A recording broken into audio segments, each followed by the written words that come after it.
Battery को अगर यहाँ पे ये जो आपका क्या है, ये जब इस बैटरी को हम लोग इस सर्किट में लगा देंगे तो ये क्लोज सर्किट बन जाता है, बस इतना याद रखिएगा। अभी ये ओपन सर्किट कहलाएगा जिसमें आपका मैक्सिमम PD है। जब इसको हम लोग इसमें लगा देंगे तो ये क्या होगा, एनर्जी ट्रांसफ़र करने लगेगा और ये वॉच जो हम लोग का है चलने लगेगा। समझ में आ रहा है? ठीक है। गैल्वेनोमीटर में आपका क्या होता है, मैग्नेटिक नीडल लगा रहता है जो क्या करता है आपका, इस मैग्नेटिक नीडल का डिफ्लेक्शन 0 से 30 राइट भी होता है, लेफ्ट भी होता है। आपको पता है, हम आपको दिखाए थे ये क्या था हम लोग का लो रेजिस्टेंस, मतलब इसको हम लोग एज अ स्टैंड की तरह यूज़ किए थे प्रैक्टिकल में। उसके बाद में अगर कोई वायर होता है तो वायर का भी हम लोग यूज़ करते हैं प्रैक्टिकल में स्टैंड की।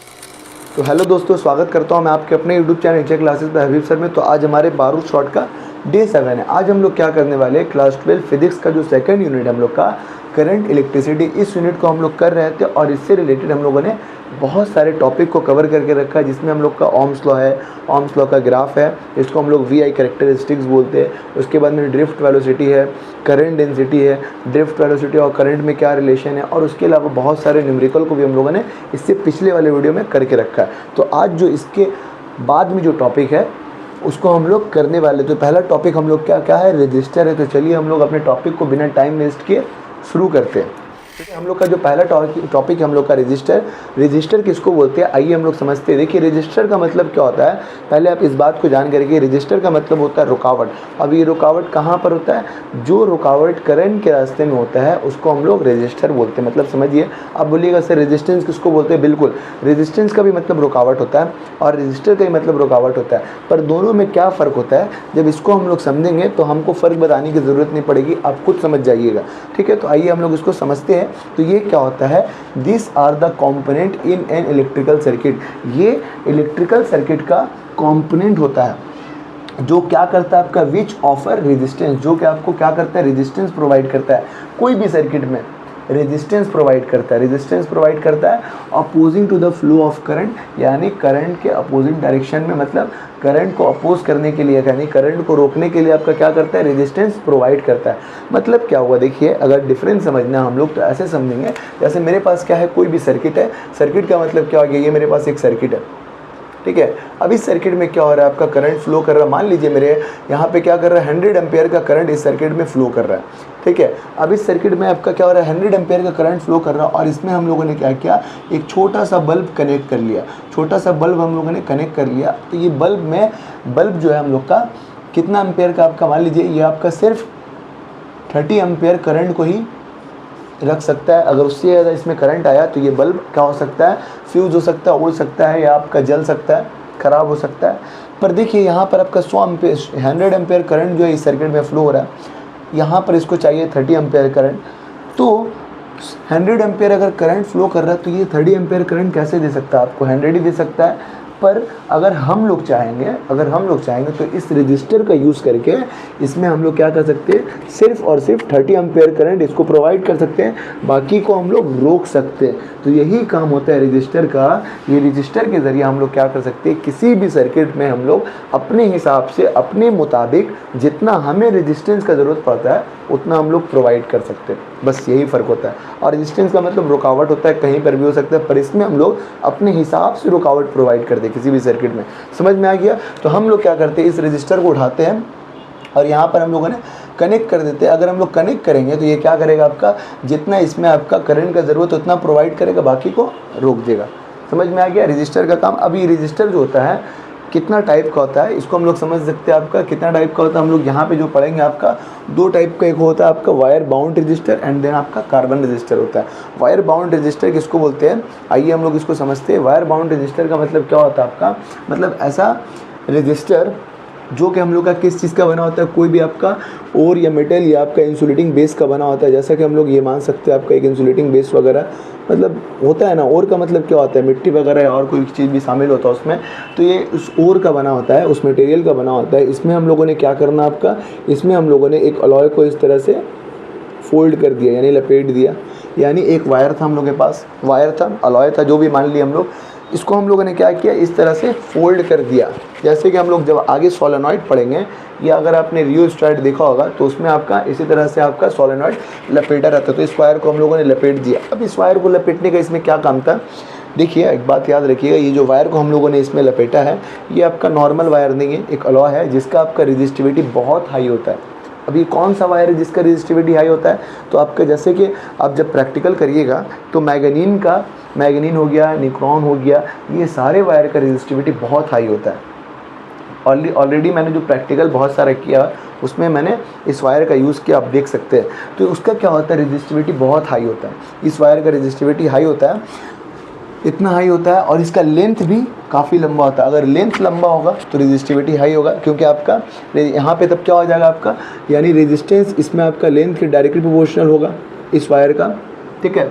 तो हम लोग ने क्या किया, इससे कनेक्ट कर दिया तो इसका रेजिस्टिविटी हाई हमको पता चल गया। अब देखिए इसको हम लोग कहाँ यूज़ करते हैं, इसका यूज़ कहाँ होता है? जैसे कि हम लोग का इलेक्ट्रिकल हीटर वगैरह होता है, हीटर वगैरह हम लोग जानते हैं पहले ज़माने में ज़्यादा यूज़ होता था, अभी भी यूज़ होता है। तो इसका यूज़ जैसे ठंड वगैरह में बहुत जगह पर यूज़ होता है। इस हीटर में इस तरह का वायर लपेटा होता है, वायर लपेटा था। जब हम लोग प्लग से कनेक्ट करते हैं तो देखिएगा ऐसा लगता है इस वायर में आग लग गया, पूरा आग का तरह एकदम नज़र आता है, फायर का तरह।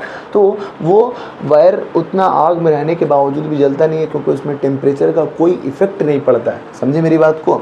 इस वायर का एक खासियत होता है कि इसमें टेम्परेचर का कोई इफ़ेक्ट नहीं पड़ता है, कोई इफ़ेक्ट नहीं पड़ता है।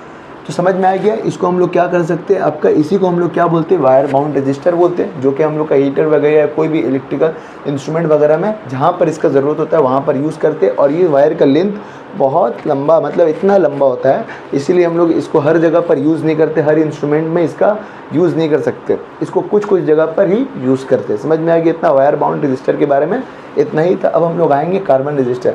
अगर समझना है तो बहुत कुछ समझ सकते हैं, पर हमें जितना ज़रूरत है उतना काम करेंगे। एक बात और याद रखिएगा, ये जो टॉपिक है जो वेस्ट बंगाल बोर्ड में है या स्टेट बोर्ड में है उनके लिए ये टॉपिक है, ये उनके सिलेबस में शामिल है। पर अगर कोई CBSE ICSE बोर्ड में तो उनका ये टॉपिक नहीं है। अगर वो पढ़ लेंगे तो अच्छी बात है, कोई दिक्कत है नहीं भी पढ़ेंगे तो कोई दिक्कत है नहीं, ठीक है। तो समझ में आ गई आपका वायर बाउंड रजिस्टर। अब देखिए कार्बन रजिस्टर किसको बोलते हैं।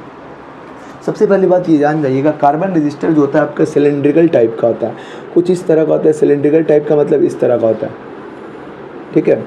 अब इसमें क्या होता है आपका, इसमें इसके अंदर जो रहता है आपका ब्लैक पाउडर इसके अंदर भरा जाता है, इसके अंदर पूरा ब्लैक पाउडर भरा जाता है, ब्लैक पाउडर भरा रहता है। इस पाउडर को हम लोग कार्बन पाउडर भी बोलते हैं, कार्बन पाउडर बोलते हैं, जो आपका रजिस्टर का काम करता है, यानी करंट के रास्ते में रुकावट। अब एक बात बताइए, क्या ये रुकावट अच्छा चीज़ है? रुकावट अच्छा चीज़ है? कोई आपसे सवाल करेगा तो बिल्कुल अच्छा चीज़ है, बस उसके हिसाब से अगर हम लोग यूज़ करेंगे तब अच्छा है। जैसे कि देखिए यहाँ पर हम लोगों ने रजिस्टर यूज़ किया तो अच्छा काम किया, रजिस्टर जितना इसको ज़रूरत था उतना दे दिया, बाकी को रोक कर रखा। हम लोग का इंस्ट्रूमेंट भी, लाइट भी ख़राब नहीं हुआ, लाइट जलने भी लगा, समझ गए। तो इसके हिसाब से आपका रजिस्टर अच्छा चीज़ है, कोई दिक्कत नहीं है। पर जगह के हिसाब से हम लोग इसको यूज़ करते, इसका सही इस्तेमाल करते तो कोई दिक्कत नहीं, हम लोग यूज़ कर सकते हैं। अब देखिए यहाँ पे जैसे कि कार्बन रजिस्टर, कार्बन में क्या, कार्बन रजिस्टर का काम करता है, तो बिल्कुल करता है। कैसे करता है इसको भी हम लोग समझ लेंगे। ये जो हम लोग का सिलेंड्रिकल टाइप का होता है, इसमें हम लोग का क्या भरा रहता है, आपका कार्बन पाउडर भरा रहता है, जिसको हम लोग ब्लैक पाउडर भी बोलते हैं, कोई दिक्कत नहीं है। तो ये क्या काम करता है, इसके जो सरफेस में, अपर सरफेस में आपका इस तरह से बैंड बना रहता है, मतलब इस तरह से 3 लाइन बना रहता है। इस लाइन को हम लोग क्या बोलते हैं, आपका बैंड बोलते हैं, बैंड, ठीक है। ये लाइन को बैंड बोलते हैं। 3 जो लाइन रहता है करीब रहता है इस पोजीशन के, एंड द लास्ट पॉइंट में आपका क्या रहता है, एक और बैंड रहता है, ठीक है। अब देखिए ये जो बैंड होता है इसको हम लोग क्या बोलते हैं, कार्बन बैंड बोलते हैं। ये बैंड को हम लोग किसी भी प्रोसेस के ज़रिए हम लोग क्या कर सकते हैं, इसको कनेक्ट कर दिए थे। कोई भी एडेसिव प्रोसेस के ज़रिए हम लोगों ने इसमें कनेक्ट कर दिया। अब कनेक्ट करने के बाद में हम लोग का क्या होगा, ये कनेक्ट तो हम लोगों ने कर दिया। अब कनेक्ट जो हम लोगों ने कर दिया तो इसमें अलग अलग कलर का कोडिंग दिया गया। देखिए अगर इसका हम लोग नाम देते हैं तो हर जगह पर इसका यूज़ हो रहा, हर स्टेट में, हर कंट्री में इसका यूज़ हो रहा, तो अलग अलग नाम से होता तो बहुत सारा कन्फ्यूज़न होता, क्योंकि अलग अलग कंपनी इसको बनाता है, अलग अलग प्रोसेस से बनता है, अलग अलग इसका क्वालिटी होता है। तो इसीलिए क्या किया, इसको कलर कोडिंग किया गया। कलर कोडिंग में आपका क्या किया, हर कलर को, यानी इसमें जो जो बैंड लगा था सबका कुछ ना कुछ कलर था, और उस कलर का कोड किया गया, यानी किस कलर में कितना टॉलरेंस होगा, कितना कोडिंग होगा, कितना डिजिट होगा, कितना नंबर होगा। इसी तरह से एक कार्बन रजिस्टर को बनाया गया, समझ गए। अब कार्बन रजिस्टर का बहुत टाइप्स का क्वालिटी होता है, समझ रहे, अच्छा भी होता है, बुरा भी होता है, जिसमें आपका कुछ एरर, जिसको बोलते हैं एरर, मतलब कुछ आपका 100% वर्क नहीं करता है रेजिस्टेंस का, मतलब कुछ आपका कार्बन रजिस्टर होगा जो आपका पूरा काम नहीं करेगा रेजिस्टेंस का, कुछ ना कुछ इसमें एरर होगा। उस एरर को हम लोग टॉलरेंस बोल सकते हैं, समझ रहे? उस एरर को हम लोग टॉलरेंस बोलते हैं। तो आइए जो कार्बन रजिस्टर है, जिस तरह से कलर कोडिंग इसका किया गया है, इसका एक चार्ट बनाया गया, उस चार्ट को हम लोग समझ सकते हैं जिसको पूरा दुनिया में फॉलो किया जाता है। तो आइए हम लोग समझते हैं, जो कि हमको यहाँ पे समझना है। इतना दूर में कोई भी दिक्कत आपको ठीक नहीं है? तो अब देखिए हम लोग यहाँ पे समझने वाले आपका colour code of carbon register, यानी कार्बन रजिस्टर का कलर कोडिंग किया गया है। यानी इसका नाम नहीं, जो बैंड हम लोगों ने करके दिया इसका नाम नहीं, इसका कलर कोडिंग किया गया है कि यहाँ पर जो भी कलर लगा उसका कितना डिजिट होगा, कितना टॉलरेंस होगा, कितना मल्टीप्लायर होगा, इन सब चीज़ों को यहाँ पर एक कलर चार्ट के जरिए, एक टेबल के जरिए बनाया गया। देख सकते हैं कितना अच्छा से बना, कोई दिक्कत नहीं है, समझ में आ रहा है आपको? तो आइए हम लोग समझते हैं colour code of carbon register. अब देखिए colour code of carbon register में आपका कलर में कौन कौन सा कलर है, कलर में कौन कौन सा कलर हम लोग जिसमें यूज़ करेंगे, आपका ब्लैक है, ब्राउन है, रेड है, ऑरेंज है, येलो है, ग्रीन है, ब्लू है, वायलेट है, ग्रे है, वाइट है, इतना सारा कलर है। अब उसका डिजिट मानी नंबरिंग उसको सेट किया, कितने नंबर पे कौन सा कलर रहेगा। तो ब्लैक हम लोग का 0 नंबर पे रहेगा, ब्राउन हम लोग का 1 नंबर पे रहेगा, रेड हम लोग का 2 नंबर पे रहेगा, ऑरेंज 3 नंबर पे, येलो 4 नंबर पे, ग्रीन 5 नंबर पे, ब्लू हम लोग का 6 में, वायलेट हम लोग का 7 नंबर में, ग्रे हम लोग का 8 नंबर पे एंड वाइट हम लोग का 9 नंबर में। इस तरह से हम लोग का डिजिट सेट किया, समझ में आ गया? अब उसके ऊपर मल्टीप्लायर यानी 10 पे पावर कितना होता है। जैसे कि हम लोग का ब्लैक है, ब्लैक का डिजिट कितना नंबर पे आ रहा है आपका, 0 नंबर पे आ रहा, तो 10 पे पावर 0। ब्राउन का हम लोग का 1 है, तो 1 में आ रहा, तो इसका मल्टीप्लायर पे क्या हो जाएगा, 10 पे पावर 1। उसी तरह से रेड का हम लोग का 10 पे पावर 2, ऑरेंज का 10 पे पावर 3, इसका आपका 10 पे पावर 4। इस तरह से कलर कोडिंग करके 10 पे पावर 4, ग्रीन पे आपका 10 पे पावर 5, ब्लू में हम लोग का 10 पे पावर 6, वायलेट में हम लोग का 10 पे पावर 7, ग्रे में 8, उस तरह से 9 तक हम लोग का सेट किया गया। यानी आपको ये टेबल याद रखने होगा। अगर आपको कलर कोडिंग करना है, किसी भी टॉलरेंस या रेजिस्टेंस को हम लोग को बताना है, तो रेजिस्टेंस हम लोग कैसे बताते हैं, इसी कलर कोडिंग के जरिए बताते हैं। यानी आपको ये चार्ट जो है आपको याद होना चाहिए। अब बोलिएगा सर ये चार्ट कैसे याद हो सकता है, सब में अलग अलग कलर कोडिंग है। तो इस चार्ट को याद करने के लिए क्या किया गया था, एक ट्रिक भी बनाया गया था, जो कि बहुत पुराना ट्रिक है पर अभी भी बहुत दमदार ट्रिक है, जो कि हम लोग का क्या है आपका, यहाँ पे वो ट्रिक लिखा है। जैसे कि हम लोग का क्या लिखा है आपका, बी रॉय। तो बी का मतलब क्या होता है, ब्लैक होता है, बी का मतलब ब्राउन होता है, आर का मतलब रेड होता है, ओ का मतलब ऑरेंज होता है, वाई का मतलब आपका येलो होता है, समझ रहे मेरी बात को, जी का मतलब आपका ग्रीन होता है। तो यहाँ पे क्या लिखा है, B Roy, Great Britain, very good wife, wearing gold silver necklace. Gold silver necklace मतलब समझ रहे, एक साइंटिस्ट था, उसकी बीवी थी जो आपका क्या पहनती थी, आपका वेरी गुड वाइफ रखता, मतलब बहुत अच्छी बीवी थी, जो कि आपका सिल्वर और गोल्ड और सिल्वर का ही नेकलेस पहनती। तो बस इसी कोडिंग के जरिए इसका पूरा चार्ट को बना दिया गया। कैसे बनाया गया आपका, बी का मतलब समझ में आ गया, बी का मतलब समझ में आ गया, आर का मतलब भी समझ में आ गया, ओ का मतलब येलो, वाई का मतलब येलो, जी का मतलब आपका ग्रीन, ये एक वर्ड को बनाया। फिर बी का मतलब हम लोग का क्या हो गया, ब्लू हो गया, ठीक है। वी का मतलब वायलेट हो गया। उसके बाद में जी का मतलब आपका जो गुड होता है यहाँ पे, इसका मतलब ग्रे हो गया। यहाँ पे हम लोग का क्या हो गया, आपका गोल्ड एंड सिल्वर टॉलरेंस में काउंट हो गया। यानी इस तरह से कलर कोडिंग के चार्ट को सेट किया गया था। अब बी को हम लोगों ने 1 नंबर पे दे दी, मतलब जो ब्लैक था हम लोग का, देखिए डबल बी है, बी का मतलब एक ब्लैक होता है, एक बी का मतलब ब्राउन होता है। तो बी ब्लैक को हम लोगों ने 0 पर इस तरह से कलर कोडिंग में सेट कर दिया, मल्टीप्लायर सेट कर दिया और कुछ का टॉलरेंस लिख दिया। यानी जो अच्छा इंस्ट्रूमेंट होता है, अच्छा क्वालिटी का कार्बन रजिस्टर होता है, उसमें आपका थोड़ा कम एरर होगा, समझ रहे। और जो सेकंड नंबर पर होता है, जो सेकंड क्वालिटी का मतलब सेकंड क्वालिटी की होता है, उसमें आपका थोड़ा सा रेजिस्टेंस जो आपका होगा, टॉलरेंस वगैरह आपका क्या होगा, थोड़ा सा ज़्यादा होगा फर्स्ट नंबर से। एंड जो आपका जिसमें कोई वैल्यू नहीं, जिसका कोई इज्जत नहीं होता है, जो कि आपका लिखो फेंको जैसा होता है ना, यूज़ एंड थ्रो, वो आपका नो कलर में आता है, जिसमें आपका क्या रहता है, बहुत ज़्यादा एरर रहता है, उसका यूज़ बहुत दिक्कत हो। जैसे आपका मान लीजिए अगर आपको बोल देगा रेजिस्टेंस पता करना है, एक एग्जांपल आपको दे देगा, तो आइए हम लोग कैसे करते हैं, आइए समझते हैं। तो आइए इस चार्ट के जरिए हम लोग क्या करते हैं, आपका कार्बन रजिस्टर आपको दिया रहेगा, किसी भी तरह का आपको एक कार्बन रजिस्टर दिया रहेगा और बोलेगा इसमें रेजिस्टेंस पता करना है। तो इस तरह से क्या रहेगा, ये आपको कलर रिंग रहेगा, इसमें जो आपका जो कलर इस तरह से बैंड में रिंग मतलब सेट किया रहेगा आपका, जैसे कोई भी कलर आपको सेट किया रहेगा। मान लीजिए आपका इस तरह से रेड दे देगा इस पॉइंट पे, देन उसके बाद में इसमें क्या बोलेगा, आपका येलो दे देगा, इसमें आपका ब्लू दे देगा और यहाँ पे आपका सिल्वर दे देगा और बोलेगा ये आपका इस कलर कोडेड में आपको क्या करना है, रेजिस्टेंस पता करना है। तो कैसे हम लोग पता करेंगे, तो अगर इसमें इस बैंड में एक कार्बन रजिस्टर में रेजिस्टेंस हमको पता करना है, तो इस चार्ट के जरिए हम लोग पता करते हैं। तो हम लोग का इसमें क्या आता है, आपका पहला नंबर पे जो आपका दिया है किस तरह से पता करते हैं, देखिएगा रेड, आर का मतलब रेड, रेड हम लोग का कितना नंबर पे, 2 नंबर पे। तो यहाँ पे हम लोगों ने क्या किया, आर इक्वल्स टू, यानी रेजिस्टेंस पता करना है, तो रेजिस्टेंस इक्वल्स टू कुछ नहीं, एकदम आसान है, बहुत इंटरेस्टिंग भी है। तो रेजिस्टेंस हम लोग का कितना, आपका रेजिस्टेंस इक्वल टू आपका रेड, रेड आपका 2 नंबर पे 2 लिख देंगे, ठीक है। देन उसके बाद में येलो है 2 नंबर पे आपका येलो, येलो हम लोग का कितना नंबर पे, 4 नंबर पे, तो हम लोग 4 लिख देंगे, ठीक है। देन उसके बाद में आपका ये जो पहला स्टेप होता है वो नंबर हिसाब से लिखते हैं हम लोग, डिजिट लिखते हैं, दूसरा का भी डिजिट लिखते हैं, और थर्ड जो होता है हम लोग का मल्टीप्लायर होता है, मतलब आपका मल्टीप्लायर यानी पावर होता है। तो बी, यहाँ पे बी मतलब क्या हो जाएगा हम लोग का, ब्लू हो जाएगा, ब्लू हम लोग का 10 टू द पावर मल्टीप्लायर 6 है, तो 10 टू द पावर 6। देन उसके बाद में हम लोग क्या कर सकते हैं, उसके बाद में हम लोग टॉलरेंस लिखते हैं, टॉलरेंस का मतलब जो परसेंटेज होता है, जैसे आपका सिल्वर, सिल्वर का हम लोग का कितना, आपका प्लस माइनस 10%, इस तरह से किसी भी कार्बन रेजिस्टर का हम लोग रेजिस्टेंस पता करते हैं। देखिए पता कर लिए ना हम लोग का, क्या दिया था, एक कलर कोडेड रिंग था जिसमें आपका रेड दिया था, येलो दिया था, ब्लू दिया था एंड सिल्वर दिया था, और आपको बोल देगा क्वेश्चन में find the resistance of the carbon resistor, इस तरह से क्वेश्चन देता है। उसी तरह से अगर एक और क्वेश्चन देंगे तो हम लोग का क्या हो जाएगा, एक कलर कोडेड रिंग रहेगा, मान लीजिए इस तरह का कलर कोडेड रिंग रहेगा, ठीक है। इसमें आपका कलर रिंग में जो आपका सेट रहेगा, किस तरह से आपका कलर सेट करेगा, देखिए इस तरह से आपका कलर सेट करके दे देगा, बोलेगा आपका पहला में आपका क्या लिख दोगे, आर दे देगा, ठीक है, दूसरा में हम लोग का ओ दे देगा, ठीक है, तीसरा में हम लोग का वाई दे देगा, कोई दिक्कत नहीं है। देन आपका फोर्थ में आपका क्या दे देगा, जी दे देगा, बोलेगा ये आपका कलर रिंग में आपका red, orange, yellow and golden colour आपका सेट है, find the resistance of the carbon resistor. आपको इस तरह से क्वेश्चन दे देगा, तो रेजिस्टेंस निकालना है, सीधा सीधी बात है, नहीं निकाल सकते हम लोग। अब हम लोग सीख गए, पूरा चार्ट हम लोग को याद हो गया, चार्ट जो हम लोग का यहाँ पे याद हो गया। अब हम लोग का रेड, रेड हम लोग का कितना नंबर पे आता है, 2 नंबर पे आता है। वो हम लोग का कितना नंबर पे आता है, 3 नंबर पे आता है, तो लिख लेंगे हम लोग का 2 और 3।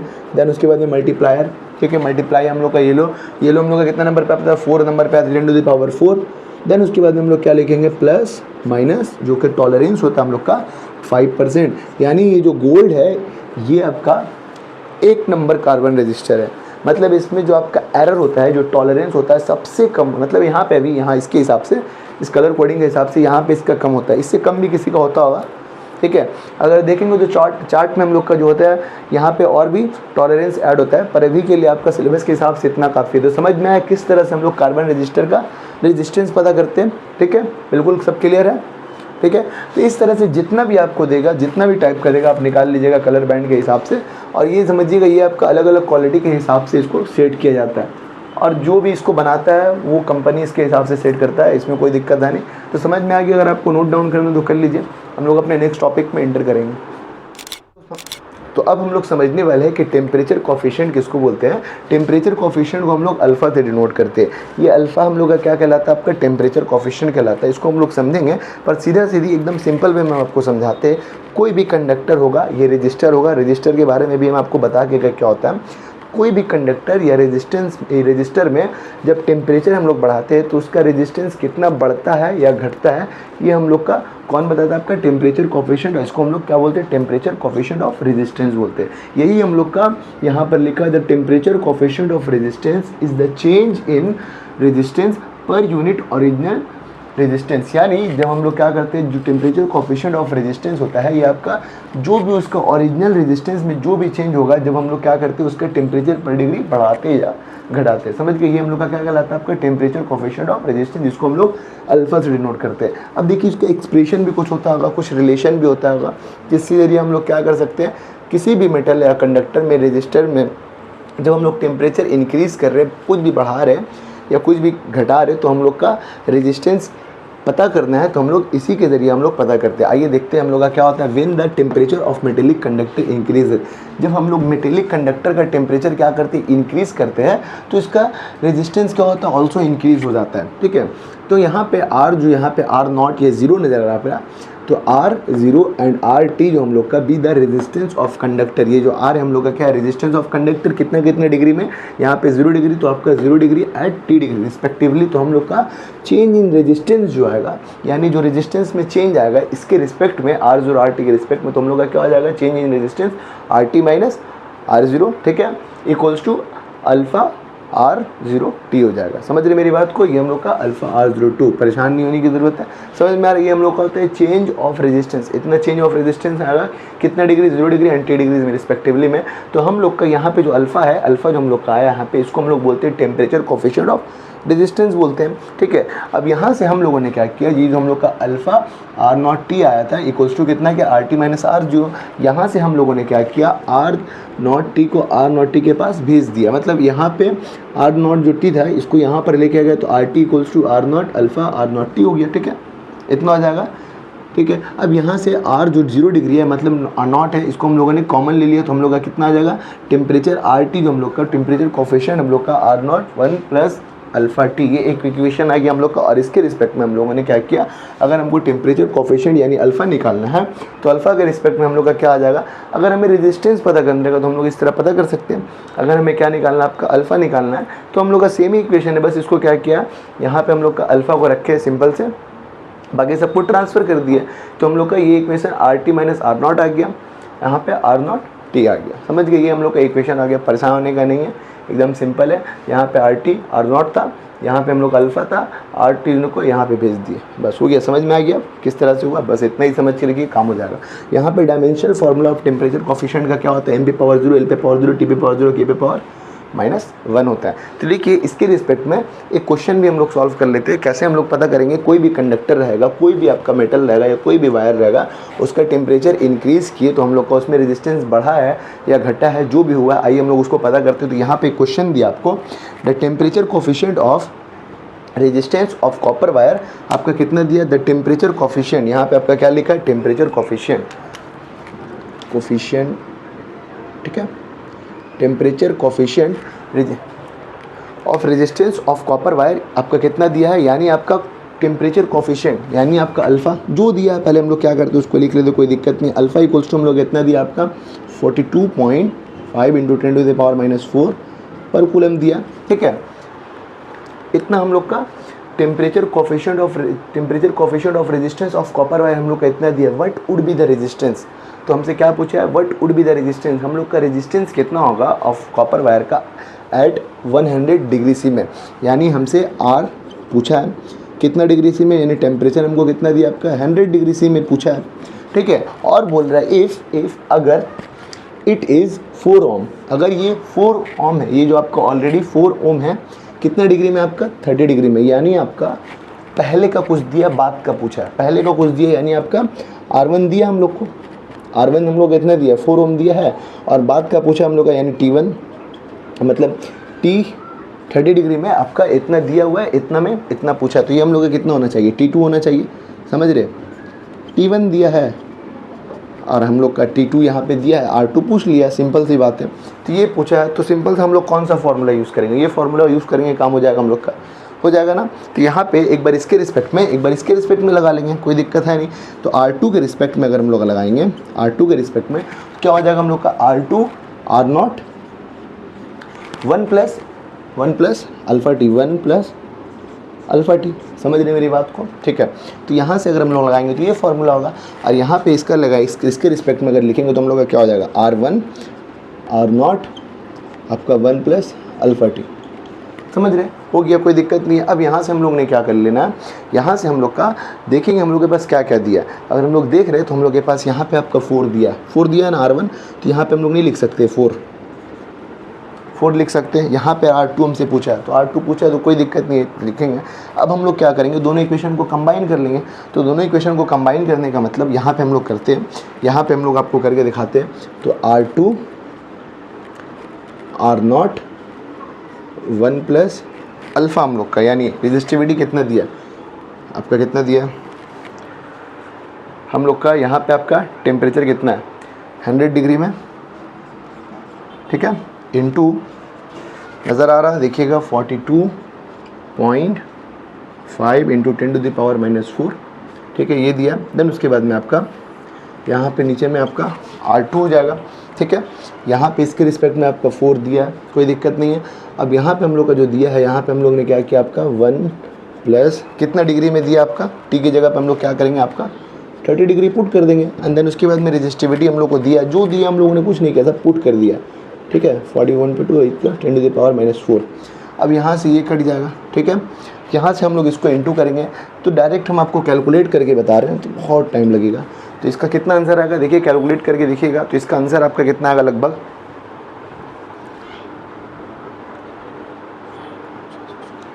तो हम लोग का आंसर आ रहा है आपका 5.06 ओम आ रहा है।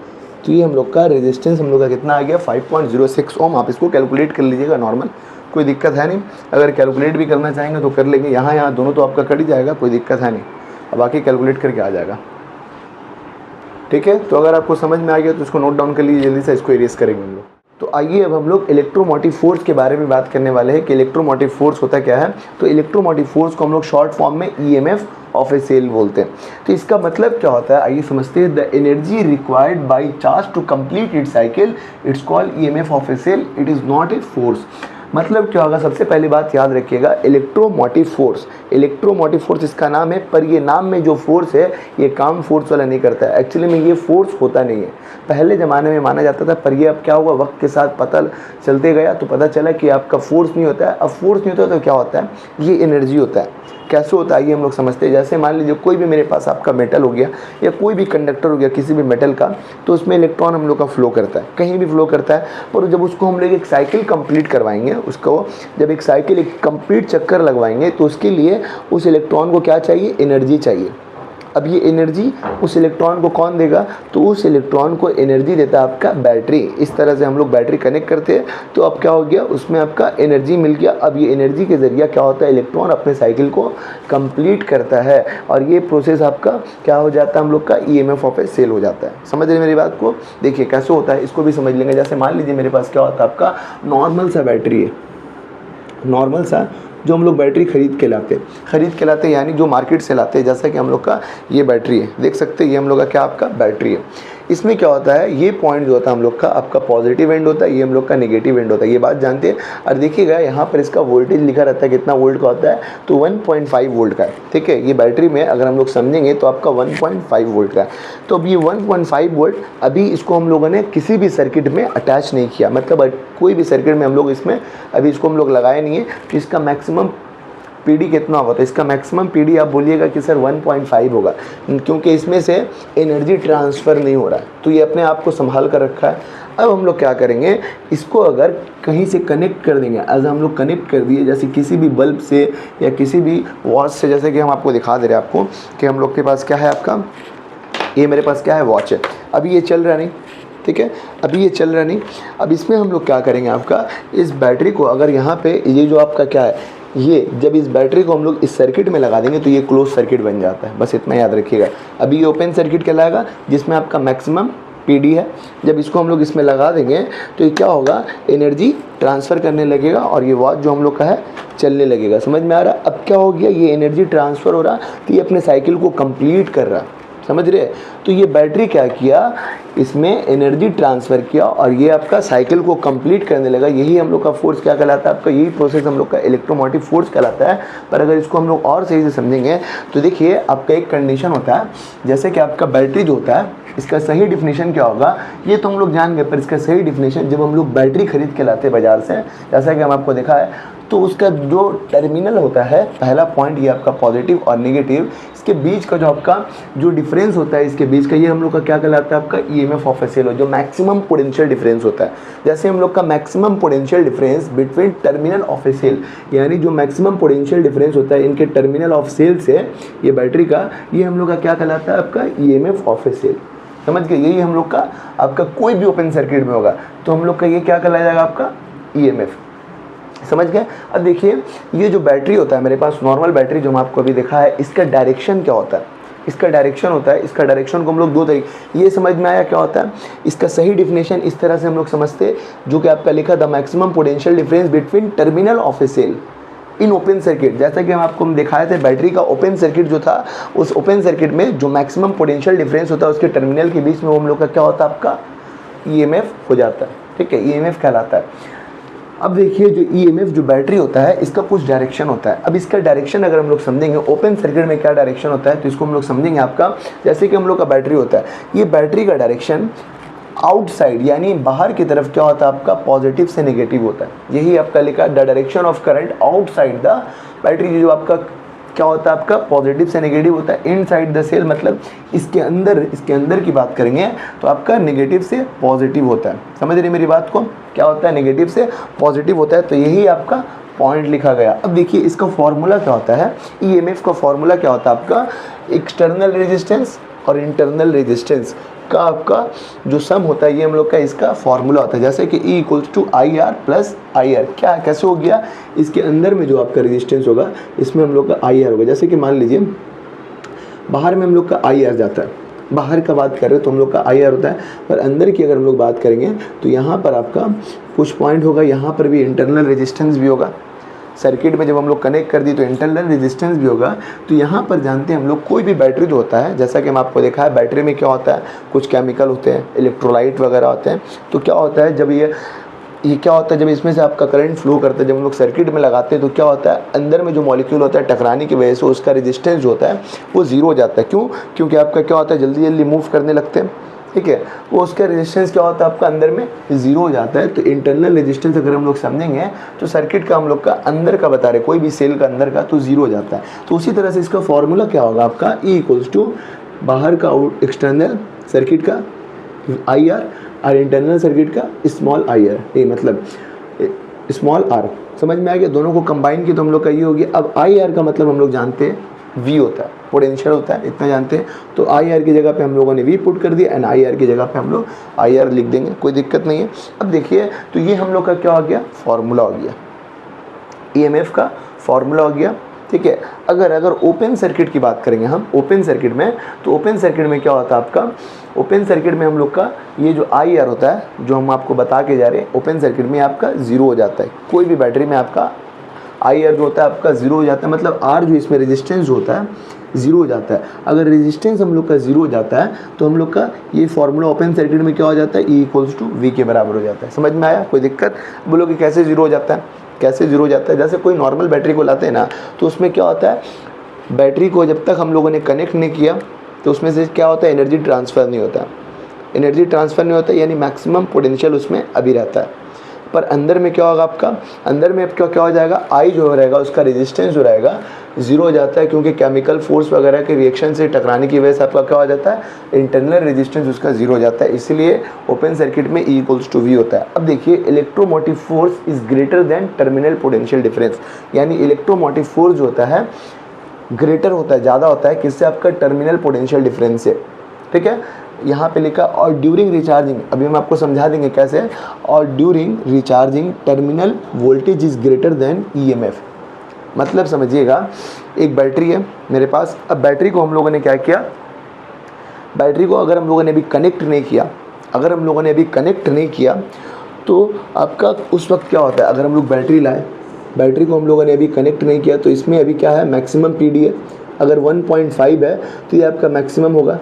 अगर हम लोग इसको कनेक्ट करेंगे तो इसका क्या हो जाएगा, अगर कि अभी देखिए मैक्सिमम है, टर्मिनल पोटेंशियल जो आपका 2 पॉइंट का है, अगर इसको हम लोग किसी सर्किट से कनेक्ट कर देंगे तो अब इसमें एनर्जी प्रोवाइड होना शुरू हो गया। एनर्जी प्रोवाइड होते होते होते हो सकता है बैटरी में जो आपका PD होगा वो आपका ज़ीरो हो सकता है, क्योंकि एनर्जी प्रोवाइड कर रहा, क्योंकि ख़त्म हो सकता है। तो इस दौरान में क्या होता है, आपका electromotive force is greater than होता है पोटेंशियल डिफरेंस है, यही हम लोग बता रहे हैं। एंड ड्यूरिंग रिचार्जिंग, मतलब अगर हम लोग क्या करेंगे, अब बैटरी को हम लोग चार्ज करेंगे, यानी बैटरी को हम लोग क्या करेंगे, अब इसमें हम लोग PD मतलब एनर्जी प्रोवाइड करेंगे, क्योंकि ये आपका मान लीजिए ज़ीरो हो गया था।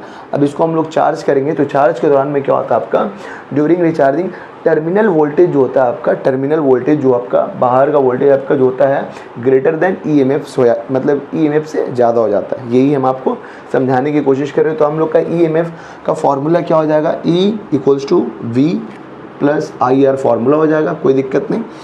जब हम लोग का क्या होगा, जब हम लोग का इलेक्ट्रोमोटिव फोर्स जो होगा ग्रेटर देन, राइट हैंड मतलब ग्रेटर देन V, यानी पोटेंशियल डिफरेंस से अगर बड़ा होगा, यानी उस दौरान में क्या होगा, करंट हम लोग का ट्रांसफ़र होता है बैटरी से, तो उस दौरान में क्या होगा, हम लोग का इलेक्ट्रोमोटिव फोर्स बड़ा होगा, ठीक है।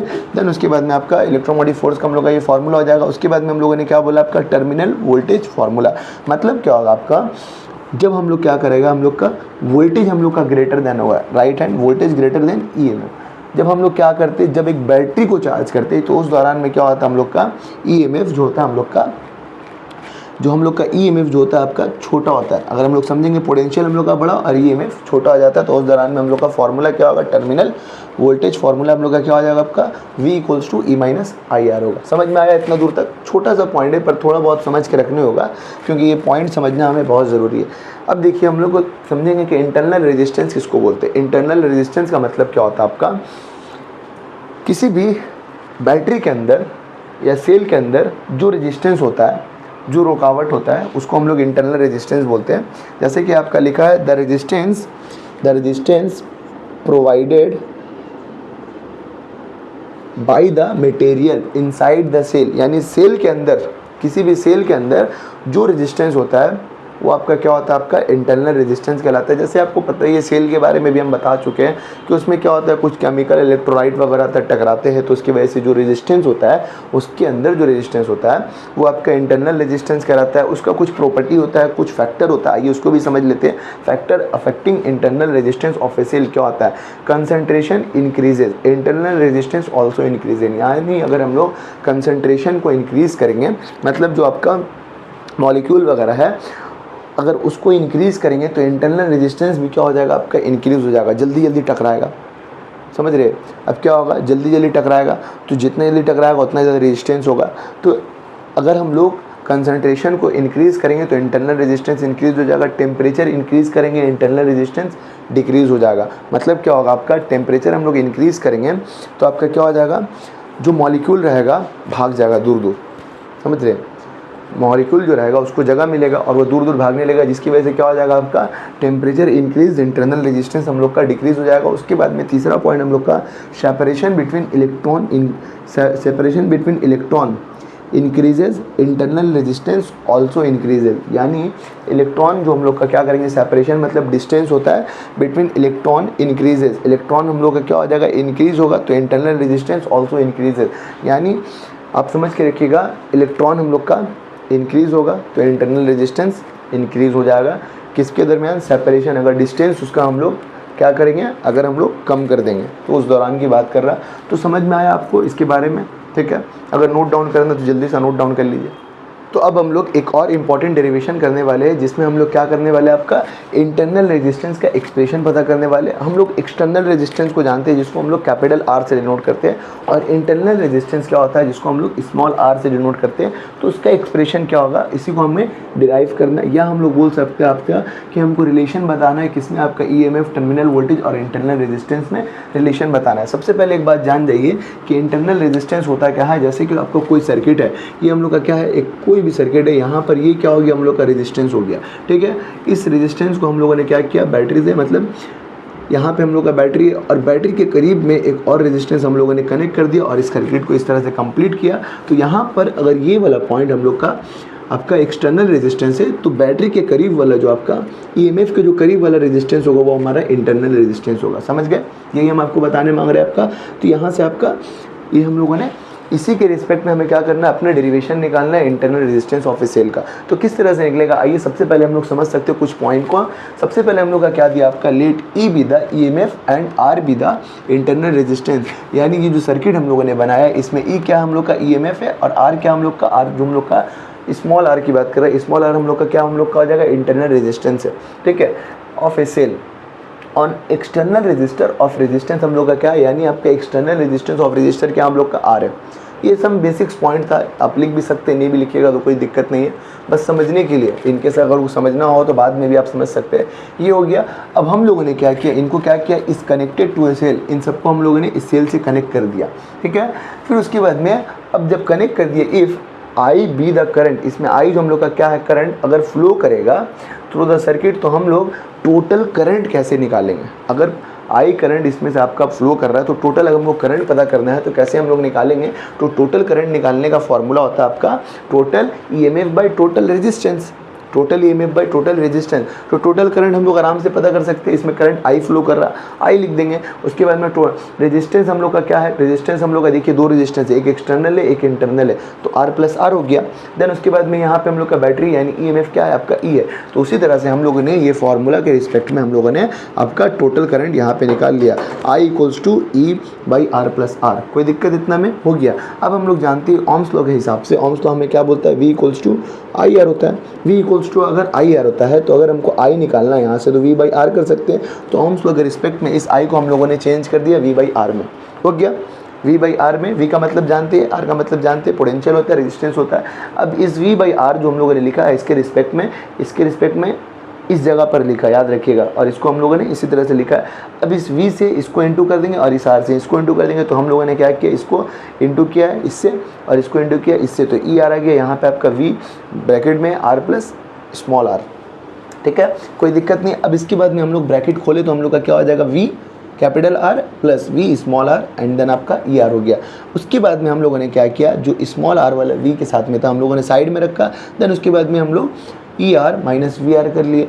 देन उसके बाद में और हम लोगों ने क्या किया, वी आर को हम लोगों ने वैसे ही रहने दिया। यहाँ से हम लोग कैपिटल R को कॉमन ले लिए, ई माइनस वी आ गया। अब ई माइनस वी आया है, यहाँ से हम लोगों ने V को, क्योंकि हमें इंटरनल रेजिस्टेंस निकालना है, इंटरनल रेजिस्टेंस को हम लोग R से स्मॉल r से डिनोट करते हैं, तो R को हम लोगों ने यहीं रखा।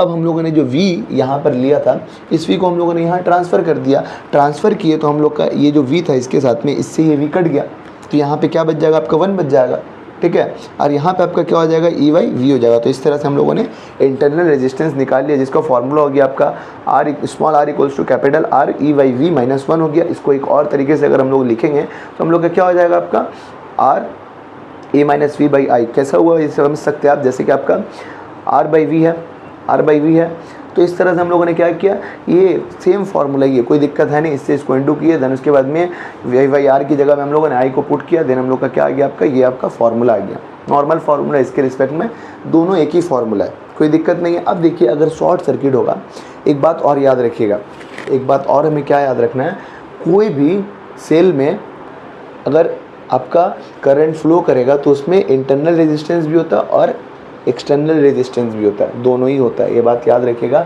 बिना इन दोनों के सेल में आपका करंट जो होगा, आपका जो सेल जो होगा आपका मुकम्मल नहीं होगा, बोल सकते हैं हम लोग, ठीक है। इसमें आपका एक्सटर्नल और इंटरनल दोनों रेजिस्टेंस होता ही है, ठीक है। अब यहाँ हम लोग समझेंगे कि आपका शॉर्ट सर्किट का केस होगा। शॉर्ट सर्किट का केस का मतलब क्या होता है आपका, जैसे जल्दी करंट अगर फ्लो करेगा कहीं पे तो आपका क्या हो सकता है, शॉर्ट सर्किट हो सकता है। कैसे होगा, जैसे कि मेरे पास एक नॉर्मल बैटरी है, बैटरी को हम लोग जानते हैं, ये हमारे पास क्या है, बैटरी है। बैटरी का ये आपका पॉजिटिव एंड है, ये आपका नेगेटिव एंड है। अगर डायरेक्ट हमने क्या किया, इस बैटरी के पॉजिटिव एंड्स को ले जाके नेगेटिव से कनेक्ट कर दिया, तो इस दौरान में क्या होगा, आपका ज़्यादा जल्दी करंट आपका फ्लो करने लगेगा और क्या हो जाएगा आपका, ये बैटरी जल सकता है, आग लग सकता है, ये हो सकता है इसके बीच में। तो ऐसे कंडीशन में जो आपका कैपिटल R जो होता है हम लोग का 0 हो जाता है, तो शॉर्ट सर्किट का केस बन जाएगा। तो शॉर्ट सर्किट में अगर कैपिटल R 0 हो गया हम लोग का, इसीलिए हम लोग क्या करते हैं, इसको कंट्रोल करने के लिए एक रेजिस्टेंस देते हैं इसके दरमियान में, कि हम लोग आराम से करंट फ्लो करें, डायरेक्ट अमाउंट करें, मतलब जल्दी या डायरेक्ट और करंट इसमें फ्लो होगा तो ये जल सकता है, इसीलिए आहिस्ता इसमें करंट फ्लो करे, इसमें हम लोग रेजिस्टेंस देते हैं। अगर नहीं देंगे, डायरेक्ट कनेक्ट करेंगे तो ये जल सकता है, इसी को हम लोग शॉर्ट सर्किट बोलते हैं। तो शॉर्ट सर्किट के केस में हम लोग का क्या होता है, एक्सटर्नल रेजिस्टेंस हम लोग का 0 हो जाता है, ठीक है। देन उसके बाद में आई मैक्स अगर निकालेंगे, अगर आई मैक्स निकालना है यानी टोटल करंट निकालना है, formula total EMF by total resistance. Total EMF हम लोग का ई होता है,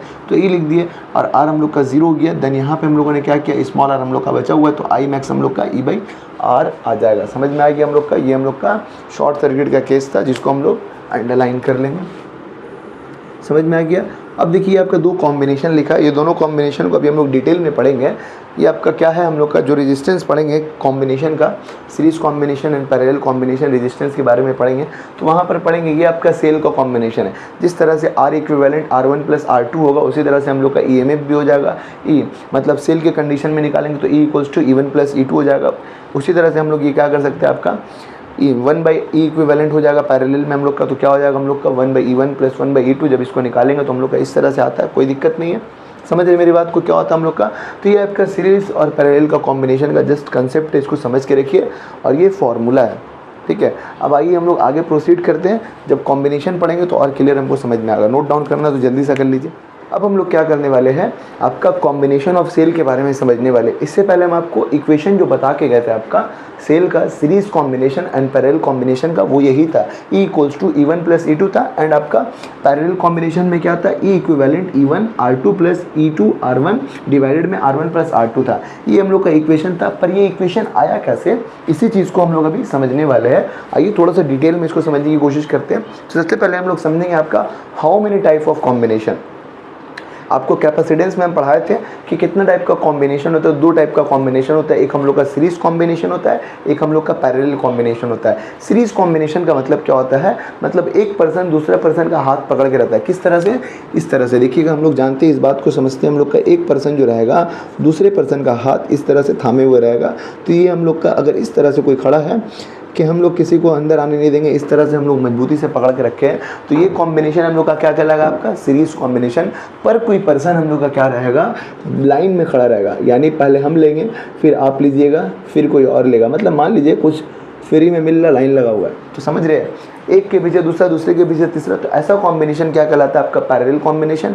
और ऐसा कॉम्बिनेशन क्या कहलाता है, जब हम लोग इस तरह से पकड़े रहेंगे हाथ एक दूसरे का, सीरीज कॉम्बिनेशन। तो हम लोगों ने क्या किया, अभी हम लोग जो पता करने वाले हैं, equivalent EMF in series combination of a cell, यानी आपका सेल के हिसाब से, सेल में हम लोग क्या करने वाले, equivalent combination of series combination of cell पता करने वाले। तो कोई दिक्कत नहीं है, पता कर लेंगे, इजी है बहुत। सबसे पहले हमें क्या करना, हम लोगों ने क्या किया, यहाँ पे कुछ कंसीडर किया कुछ पॉइंट को, जिसमें हम लोगों ने क्या किया, let us consider two cell. यहाँ पर हम लोगों ने क्या किया, दो सेल को कंसीडर किया, जो कि हम लोग का क्या है, E1 और E2 है। जैसा कि हम देख सकते हैं इस डायग्राम में हम लोग का दो सेल हम लोग का E1 है और E2 है। ठीक है, E1 E2 हम लोग का क्या है, दो सेल है, जिसको हम लोग दिखलाया यहाँ पे कनेक्टेड इन सीरीज। इन दोनों को हम लोगों ने किस में कनेक्ट कर दिया, सीरीज में। सीरीज का मतलब जान रहे, देखिए दोनों एक दूसरा का हाथ पकड़ के, समझ रहे मेरी बात को, एकदम सीधा सीधा है, लाइन से एकदम है। तो ये हम लोग को सीरीज में कनेक्ट कर दिया। And their internal resistance, internal resistance का मतलब हम लोग जानते हैं क्या होता है। इंटरनल रेजिस्टेंस हम लोग का क्या दिया है यहाँ पे, R1 और R2 दिया। इंटरनल रेजिस्टेंस याद रखिएगा, कभी भी आपका क्या होता है, सेल जो ईएमएफ होता है उसके बगल ही में होता है, वो आपका इंटरनल रेजिस्टेंस होता है, जिसको हम लोग स्मॉल r से डिनोट करते हैं। तो यहाँ पे आपका दो इंटरनल रेजिस्टेंस है, R1 एंड R2 है, कोई दिक्कत नहीं। यहाँ पे हम लोगों ने क्या किया, जो हम लोग का कॉम्बिनेशन है, जहाँ P से शुरू हो रहा, ठीक है, एक पॉइंट को हम लोगों ने P माना। देन उसके बाद में आपका ये जो प्रोसेस है, इस पॉइंट पर, ये पॉइंट पर, इसे अगर हम लोग कम अलग करेंगे तो आपका Q हो गया। एंड देन Q से शुरू हो रहा, R पे जा रहा है, ये कॉम्बिनेशन चल रहा। तो हमको जो निकालना है, दो सेल है, दो सेल है, तो दो सेल के रिस्पेक्ट में हम लोग को क्या निकालना है, पहले हम लोग जानते हैं सबसे पहले टर्मिनल वोल्टेज का फॉर्मूला क्या होता है। टर्मिनल वोल्टेज का फॉर्मूला हम लोग निकाले हैं कि V equals to E minus I R होता है, E माइनस आई आर होता है। इस कॉम्बिनेशन में आपका करंट जो होता है, यानी I जो होता है हम लोग का कांस्टेंट होता है, यानी सब में बराबर बराबर फ्लो होता है। इतनी बात हम लोग जानते हैं। तो हम लोगों ने क्या किया, बस इसको क्या करना है आपका, इसी के रिस्पेक्ट में एक बार इसका हम लोग पता करेंगे V टर्मिनल वोल्टेज, एक बार इस कॉम्बिनेशन का V पता करेंगे। नहीं हो जाएगा, कैसे होगा, आइए हम लोग समझते हैं। Let the PD across terminal of first cell, यानी पहला सेल का हम लोग निकालेंगे, जिसको हम लोगों ने कंसिडर किया आपका P से लेकर Q तक का। समझ रहे मेरी बात को, P अक्रॉस Q। तो हम लोग V जो निकालेंगे, यानी टर्मिनल वोल्टेज निकालेंगे, V अक्रॉस, यानी V equals to V P across Q का हम लोग टर्मिनल वोल्टेज पता करेंगे। कैसे निकालेंगे, तो देखिए इसमें आपका कौन सा करंट फ्लो कर रहा है, आपका E1 कर रहा। जैसा कि यहाँ पर देख सकते हैं सेल के हिसाब से E1 जा रहा है हम लोग का, तो E1 हम लोगों ने यहाँ लिख दिया इसके रिस्पेक्ट में, इस तरह से।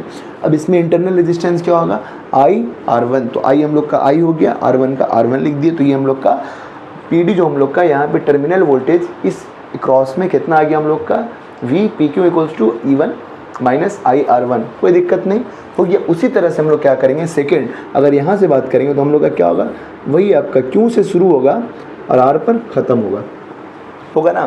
तो कुछ नहीं करना, हमें क्या करना है, यहाँ पे हम लोग जो कॉम्बिनेशन को समझेंगे, जो हम लोग का कॉम्बिनेशन होगा, अब हम लोग क्या करेंगे, Q अक्रॉस Q लेंगे, Q अक्रॉस R निकाल लेंगे। तो हम लोग यहाँ पे सिमिलरली अगर ये जो आया है सेम इसी तरह से इसमें होगा, तो V Q R equals to E2 minus I R2 हो गया। ये हम लोग का इक्वेशन 2 हो गया। समझ में आ रहा है मेरी बात को, क्या बोल रहे हैं आपका, कोई दिक्कत नहीं है। एक बार इसका निकाले, एक बार इसका निकाले, ठीक है। अब एक बार क्या निकालेंगे हम लोग, एक बार हम लोग टोटल निकालेंगे। टोटल मतलब P से R तक का, जिसको हम लोग नेट बोलते हैं, नेट टर्मिनल वोल्टेज बोल सकते हैं हम लोग। तो हम लोग क्या निकालेंगे, नाउ PD अक्रॉस P से R, P से R तक कितना होगा, टोटल की बात करेंगे तो कुछ नहीं करना हम लोग का V इक्वल्स टू आपका इतना प्लस इतना, दोनों को प्लस कर देंगे, यानी आपका वी पी क्यू प्लस आपका वी क्यू आर, जैसा कि हम लोग यहाँ पे लिखते हैं वी पी आर निकालना है, पी आर के क्रॉस में तो V P Q plus we Q R नहीं निकल जाएगा। पी क्यू कितना हम लोग का, पी क्यू हम लोग निकाल के रखिए E1 minus I R one, E1 minus I R one, then उसी तरह से आपका plus E2 minus I R two, देखिए दोनों को हम लोगों ने लिख दिया। देन उसके बाद में हम लोग क्या करेंगे, E1 और E2 को एक जगह लिख दिए और उसके बाद में माइनस आई आर वन और माइनस आई आर टू को एक जगह लिख लिया। अब बोलिएगा सर यहाँ प्लस कैसे हो गया, क्योंकि हमने क्या किया, इस माइनस को कॉमन लिया, माइनस को अगर हम लोग कॉमन लेंगे तो आई आर वन हो जाएगा एंड देन उसके बाद में इसका हम लोग का क्या हो जाएगा, प्लस हो जाएगा, तो प्लस लिख दिए, कोई दिक्कत नहीं, हो गया। अब यहाँ से हम लोगों ने क्या किया, वी पी आर निकाल लिया, यानी पी क्रॉस आर निकाल लिया, तो हम लोग का E1 E2 आ गया, I R one R two आ गया। क्योंकि हम लोगों ने करंट हम लोग का सेम है तो आई को हम लोगों ने क्या किया, कॉमन ले लिया, तो हम लोग का थर्ड इक्वेशन आ गया। अब जो थर्ड इक्वेशन आया है, इस इक्वेशन के ज़रिए हम लोग कंपेयरिंग करेंगे इस इक्वेशन में। आसान है, ये आपका एग्जाम में हो सकता है प्रूफ करने नहीं आए, कोई दिक्कत है नहीं, बस समझ के रखिए, इसका फार्मूला मेन होता है, फार्मूला समझ के रखना और कुछ नहीं, बस इसका किस तरह से निकल रहा है इसको समझ लिए, समझ में आया। तो इस तरह से हम लोगों ने क्या किया, जो इक्वेशन थर्ड इक्वेशन निकाला इसको हम लोगों ने इससे कंपेयर किया, तो हम लोग का v equals to E minus I R one, I R के रिस्पेक्ट में कंपेयर करेंगे तो हम लोग का क्या आ जाएगा, E1 E equals to E1 plus E2, ये हम लोग का क्या आ गया, आपका equivalent EMF of series combination of cell आ गया। अगर हम लोग इसमें रेजिस्टेंस पता करना है, इंटरनल रेजिस्टेंस, तो इंटरनल रेजिस्टेंस हम लोग का सीधा सीधी आएगा, वही हो जाएगा R equals to R1 plus R2। क्यों है, क्यों ऐसा हो रहा है, क्योंकि सीधा सीधा सब एक दूसरा का हाथ पकड़ के, समझ गए, सीरीज कॉम्बिनेशन में इसी तरह से हम लोग प्रूफ करते हैं या डेरिवेशन निकालते हैं। अगर आ गया तो ठीक है, नहीं आया तो बस फॉर्मूला याद रखिएगा कि सीरीज कॉम्बिनेशन में जो आपका सेल का फॉर्मूला होता है इक्विवेलेंट का, ये आपका E equals to E1 plus E2 आता है। अब उसी हिसाब से हम लोग क्या करेंगे, पैरेलल कॉम्बिनेशन के हिसाब से समझेंगे इसी को, तो equivalent EMF in parallel combination of cell ये निकल जाएगा। इसमें करना क्या है, जो दो बैटरी रहेगा इसको हम लोग एक दूसरे के रिस्पेक्ट में इस तरह से रखेंगे, समझ गए, कोई दिक्कत है नहीं। तो वही काम किया हम लोगों ने, दो सेल लिए हम लोग, let us consider two cell of EMF are E1 and E2 है, ठीक है, connected in parallel combination, connect कर दिए पैरेलल कॉम्बिनेशन में एंड देयर इंटरनल रेजिस्टेंस इसका R1 और R2 हो गया, कोई दिक्कत नहीं।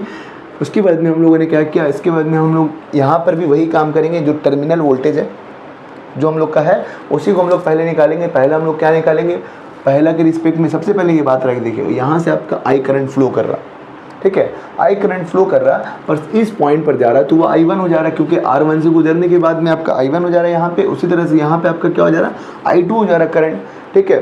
जिस तरह से गैल्वेनोमीटर से कोई करंट पास करता है तो IG हो जाता है ना, IG होता है क्योंकि गैल्वेनोमीटर से पास कर रहा। उसी तरह से R1 से यहाँ पास किया तो E1 के रिस्पेक्ट में आपका I1 बन गया, यहाँ पे आपका क्या हो गया, R2 से पास किया E2 के रिस्पेक्ट में I2 हो गया।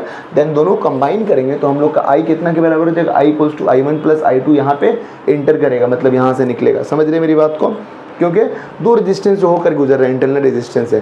तो ये हम लोग का आपका टोटल करंट के हिसाब से अगर देखेंगे तो I1 प्लस I2 आएगा। अब देखिए इसको हम लोग कैसे डिराइव करेंगे, सीधी सीधी बात है आपका, इन फर्स्ट सेल, पहला सेल की बात करेंगे यानी इसकी बात करेंगे, इसमें हम लोग का क्या हो रहा है, करंट जो रहा है इस डायरेक्शन में जा रहा, ठीक है, और इसमें भी आपके इस डायरेक्शन से जा रहा और जाते जाते इस पॉइंट से निकल जा रहा। ऐसा लग रहा है आपको ना, चलिए आइए समझते हैं।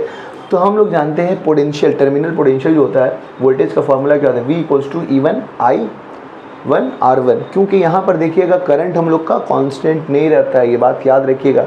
यहाँ पर अगर कुछ सेम रहता है तो हम लोग का पैरेलल कॉम्बिनेशन में क्या सेम रहता है, आपका V सेम रहता है, V यानी पोटेंशियल सेम रहता है पर हम लोग का करंट सेम नहीं रहता है। पर इसमें क्या होता है, करंट सेम रहता है, उसी हिसाब से हम लोग समझ लेंगे, कोई दिक्कत है नहीं। V equals to E1 I1 R1 होता है। जैसे कि हम लोग यहाँ पे जाने थे ना, आपका देख रहे, ये हम लोग का नॉर्मल फार्मूला होता है जिसको आप लोग भूलेंगे। अगर आपको दिक्कत हो तो यहाँ पे साइड में लिख लीजिए ताकि आपको याद रहे, EIR ये हम लोग का होता है, समझ रहे, ये हम लोग का फार्मूला होता है। इसी के रिस्पेक्ट में इसमें आपका जो पोटेंशियल रहेगा वो आपका सेम रहेगा। तो हम लोगों ने क्या किया, V को V रहने दिया, यहाँ से E1 जा रहा तो E1 लिख दिए, यहाँ से I1 जा रहा तो I1 लिख दिए और R1 लिख दिए, कोई दिक्कत नहीं है। तो हम लोग क्या किए, यहाँ पे I1 R1 को एक तरफ कर लिए, ठीक है, और यहाँ से V को इस तरफ भेज दिए। तो हम लोग यहाँ से I1 पहले निकालेंगे, I1 करंट निकाले तो हम लोग का I1 करंट कितना हो जाएगा, E1 minus V by R1 हो जाएगा। पहला इक्वेशन आ गया। उसी तरह से सिमिलर दूसरा इक्वेशन इसके रिस्पेक्ट में निकालेंगे तो बिल्कुल सेम होगा। जहाँ पर आपका I2 होना चाहिए, I1 जहाँ पे वहाँ पे I2 हो जाएगा, जहाँ पे E1 है वहाँ पे E2 हो जाएगा और V का V रहेगा, क्योंकि सेम पोटेंशियल फॉलो कर रहे हैं यहाँ पे, और यहाँ पे R2 हो जाएगा। तो हम लोग का सेकंड इक्वेशन बन जाएगा। देन उसके बाद में क्या करेंगे, इस इक्वेशन में दोनों को कंबाइन कर लेंगे, यानी पहला इक्वेशन दूसरा इक्वेशन जो आपका है ना, दोनों को हम लोग कंबाइन करेंगे, यानी I equals to I1 plus I2 हो जाएगा। सीधा सीधी कोई दिक्कत है नहीं। जैसे कि यहाँ पे हम लोग ने पोटेंशियल हिसाब से निकाले तो यहाँ पे हम लोग करंट निकाल लेंगे, नहीं निकल जाएगा। तो देखिए I1 हम लोग निकाले E1 minus V by R1, तो देखिए E1 माइनस वी R1, उसी तरह से E2 माइनस वी R2 हो गया। देन उसके बाद में हम लोग अब इसमें क्या कर सकते हैं, अगर आँख खोल कर देखेंगे तो हमको कुछ समझ में नहीं आ रहा, बस एक चीज़ नज़र आ रहा है, R1 और R2 का एलसीएम। तो R1 R2 का एलसीएम ले लिए। अब R1 R2 का एलसीएम लिए तो R1 कट गया, बचा यहाँ पे R2 से हम लोग एक बार E1 को इंटू किए तो R2 को अगर E1 से इंटू करेंगे तो E1 R2 हो जाएगा। उसी तरह से यहाँ पे माइनस हो गया। अब यहाँ पे क्या हो जाएगा, V R2। समझ रहे मेरी बात को, ये आपको लेने आता है, आराम से हो जाएगा। अगर आप अभी घबरा रहे हैं तो आराम से खुद से भी इस नोट करके देखिएगा तो आपको समझ में आ जाएगा। एकदम 100% गारंटी आपको लेंगे, क्योंकि उतना मुश्किल है नहीं, आपको समझ में आ जाएगा। तो आपको समझ में आ गया यहाँ पे आपका। अब यहाँ पे R2 हम लोग का ख़त्म, यहाँ पे हम लोग क्या लिखेंगे, आपका E2 R1 minus V R1 हो गया इतना। अब इसमें हम लोग क्या कर सकते हैं, इसमें हम लोगों ने क्या किया, I के साथ में R1 R2 को इंटू कर दिया, तो हम लोग का E1 R2 हो गया, और इसके रिस्पेक्ट में हम लोग का क्या हो गया, आपका E2 R1 हो गया। देन उसी तरह से हम लोग का यहाँ पे क्या हो गया, आपका V R2 V R1। बोलिएगा सर ये कैसे हो गया, क्या किया हम लोगों ने, बस इतना याद रखिएगा। जो हमको ये नज़र आ रहा है V R2 और V R1 को एक जगह कर दिए, और जिसमें आपका E वाला है, E वाला को एक तरफ कर दिया, और कुछ नहीं किया बाबू। और माइनस यहाँ पे इसके रिस्पेक्ट में कॉमन लिए, जैसे कि यहाँ लिए थे, तो हम लोग का ये वाला जो था आपका, ये जो नज़र आ रहा है आपको, ये प्लस हो गया, बस और कुछ नहीं हुआ। समझ में आ गया, इतना कोई दिक्कत नहीं है। देन उसके बाद में अब हम लोगों ने क्या किया, आपका इसको उठा के इस तरफ भेज दिए और इसको उठा के इस तरफ भेज दिए। ये आपका माइनस के साथ यहाँ पे आया तो प्लस हो गया, ये आपका प्लस के साथ यहाँ गया तो माइनस हो गया। देख सकते हैं इसके पास माइनस आ गया, ठीक है। अब हम लोगों ने क्या किया, यहाँ से V को कॉमन ले लिया। V कॉमन लिए तो हम लोग का क्या आ गया, आपका R1 R2 भी लिख सकते हैं, या R2 R1 लिखे, कोई दिक्कत नहीं है। प्लस में आपको आगे पीछे लिख सकते हैं, कोई दिक्कत नहीं है। तो हम लोग का क्या हो गया, R2 R1 हो गया। देन उसके बाद में हम लोगों ने क्या किया, जो था हम लोगों ने वैसे लिख दिया, कोई दिक्कत यहाँ पे, और इसको हम लोगों ने ब्रैकेट में जस्ट दे दिया। देन उसके बाद में हम लोग क्या करेंगे, यहाँ से V कैलकुलेट करेंगे। V कैलकुलेट करेंगे तो हम लोग का क्या हो जाएगा, E1 R2 E2 R1। Then उसके बाद में हम लोग का आपका डिवाइडेड में ये जो उठाकर हम लोग दिए, ये नीचे आ जाएगा, इसको उठा कर देंगे तो इसके नीचे ही ना आएगा, तो ये नीचे आ गया। तो हम लोग का R1 प्लस R2 हो गया, माइनस यहाँ पे आ गया। देन उसके बाद में I को हम लोगों ने साइड में भी निकाल के रखा, कोई दिक्कत नहीं, अंदर भी रहेगा तो, पर हम लोगों ने निकाल के रखा है। यहाँ पे R1 R2 डिवाइडेड में R1 प्लस R2, इतना आया हम लोग का इक्वेशन 3 हो गया।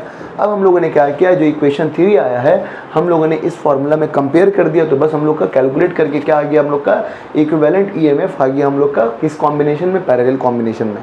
समझ में आ रहा, तो देख सकते हैं जब हम लोग क्या करेंगे, इस इक्वेशन को इसमें सेटिस्फाई करेंगे तो हम लोग का इक्विवेलेंट EMF जो आएगा आपका E equivalent E1 R2 plus E2 R1 divided में आपका R1 प्लस R2 आएगा। अगर हम लोग रेजिस्टेंस निकालेंगे, रेजिस्टेंस के हिसाब से काम करेंगे, पैरेलल रेजिस्टेंस कॉम्बिनेशन अगर हम समझेंगे तो क्या हो जाएगा, R equals to R1 plus R2 हो जाएगा। जैसे कि हम लोग निकालते नहीं है 1 R1 1 R2 1 R3 करके निकालेंगे, तो यहाँ पे 2 है, 2 आ रहे, तो हम लोग का क्या हो जाएगा, आपका R1 R2, मतलब एक बार डिवाइडेड और नीचे में प्लस, वही हम लोग का काम हुआ। समझ गए, समझ में आ गया। ये आपको बस याद रखिएगा, ये फॉर्मूला आपका काम का है, दोनों फार्मूला ज़रूरी है। आपको समझ में आया हर एक पॉइंट, अगर इसको नहीं समझ में आया तो एक बार फिर से इसको रिपीट करके देखिएगा तो बिल्कुल ज़रूर समझ में आएगा। बहुत इंपॉर्टेंट डेरिवेशन है, इसको देख सकता है। चलिए नोट डाउन कर लीजिए जल्दी। अब हम लोग क्या करने वाले हैं, series combination and parallel combination फिर से यहाँ पर भी डिराइव करने वाले हैं, पर किसके केस में, आपका रेजिस्टेंस के केस में। इससे पहले हम लोग आपका EMF ऑफ सेल के केस में निकाले थे series combination and parallel combination. अब हम लोग रेजिस्टेंस के केस में निकालेंगे, तो किस तरह से निकलता है, एकदम सेम प्रोसेस रहता है, बस इसका कुछ पॉइंट आपको समझ में आना चाहिए। उसके बाद में आपको ये सर्किट जो है ये दिमाग में थोड़ा सा रहना चाहिए, बस इतना काम करिएगा, ठीक है। अब आइए इसको हम लोग समझते हैं, सीरीज कॉम्बिनेशन का मतलब क्या होता है। इतना आपको पता है, जब एक पर्सन दूसरे पर्सन का हाथ थामे रहता है, यानी मान लीजिए ये एक पर्सन है, इसका एक हाथ ये है, इसका एक हाथ ये है, तो इसका हाथ क्या कि एक और पर्सन आया इस तरह से थाम लिया, फिर उसके बाद में एक और पर्सन आया इस तरह से थाम लिया, मतलब इस तरह से एक जो लाइन में जाएगा प्रोसेस चलेगा, इस तरह से हाथ पकड़ के हम लोग का सीरीज कॉम्बिनेशन। और पैरेलल कॉम्बिनेशन का मतलब एक पर्सन ऐसे है, उसके पीछे में दूसरा पर्सन आ गया, फिर पीछे में तीसरा पर्सन आ गया, ये हमको पता है, ठीक है।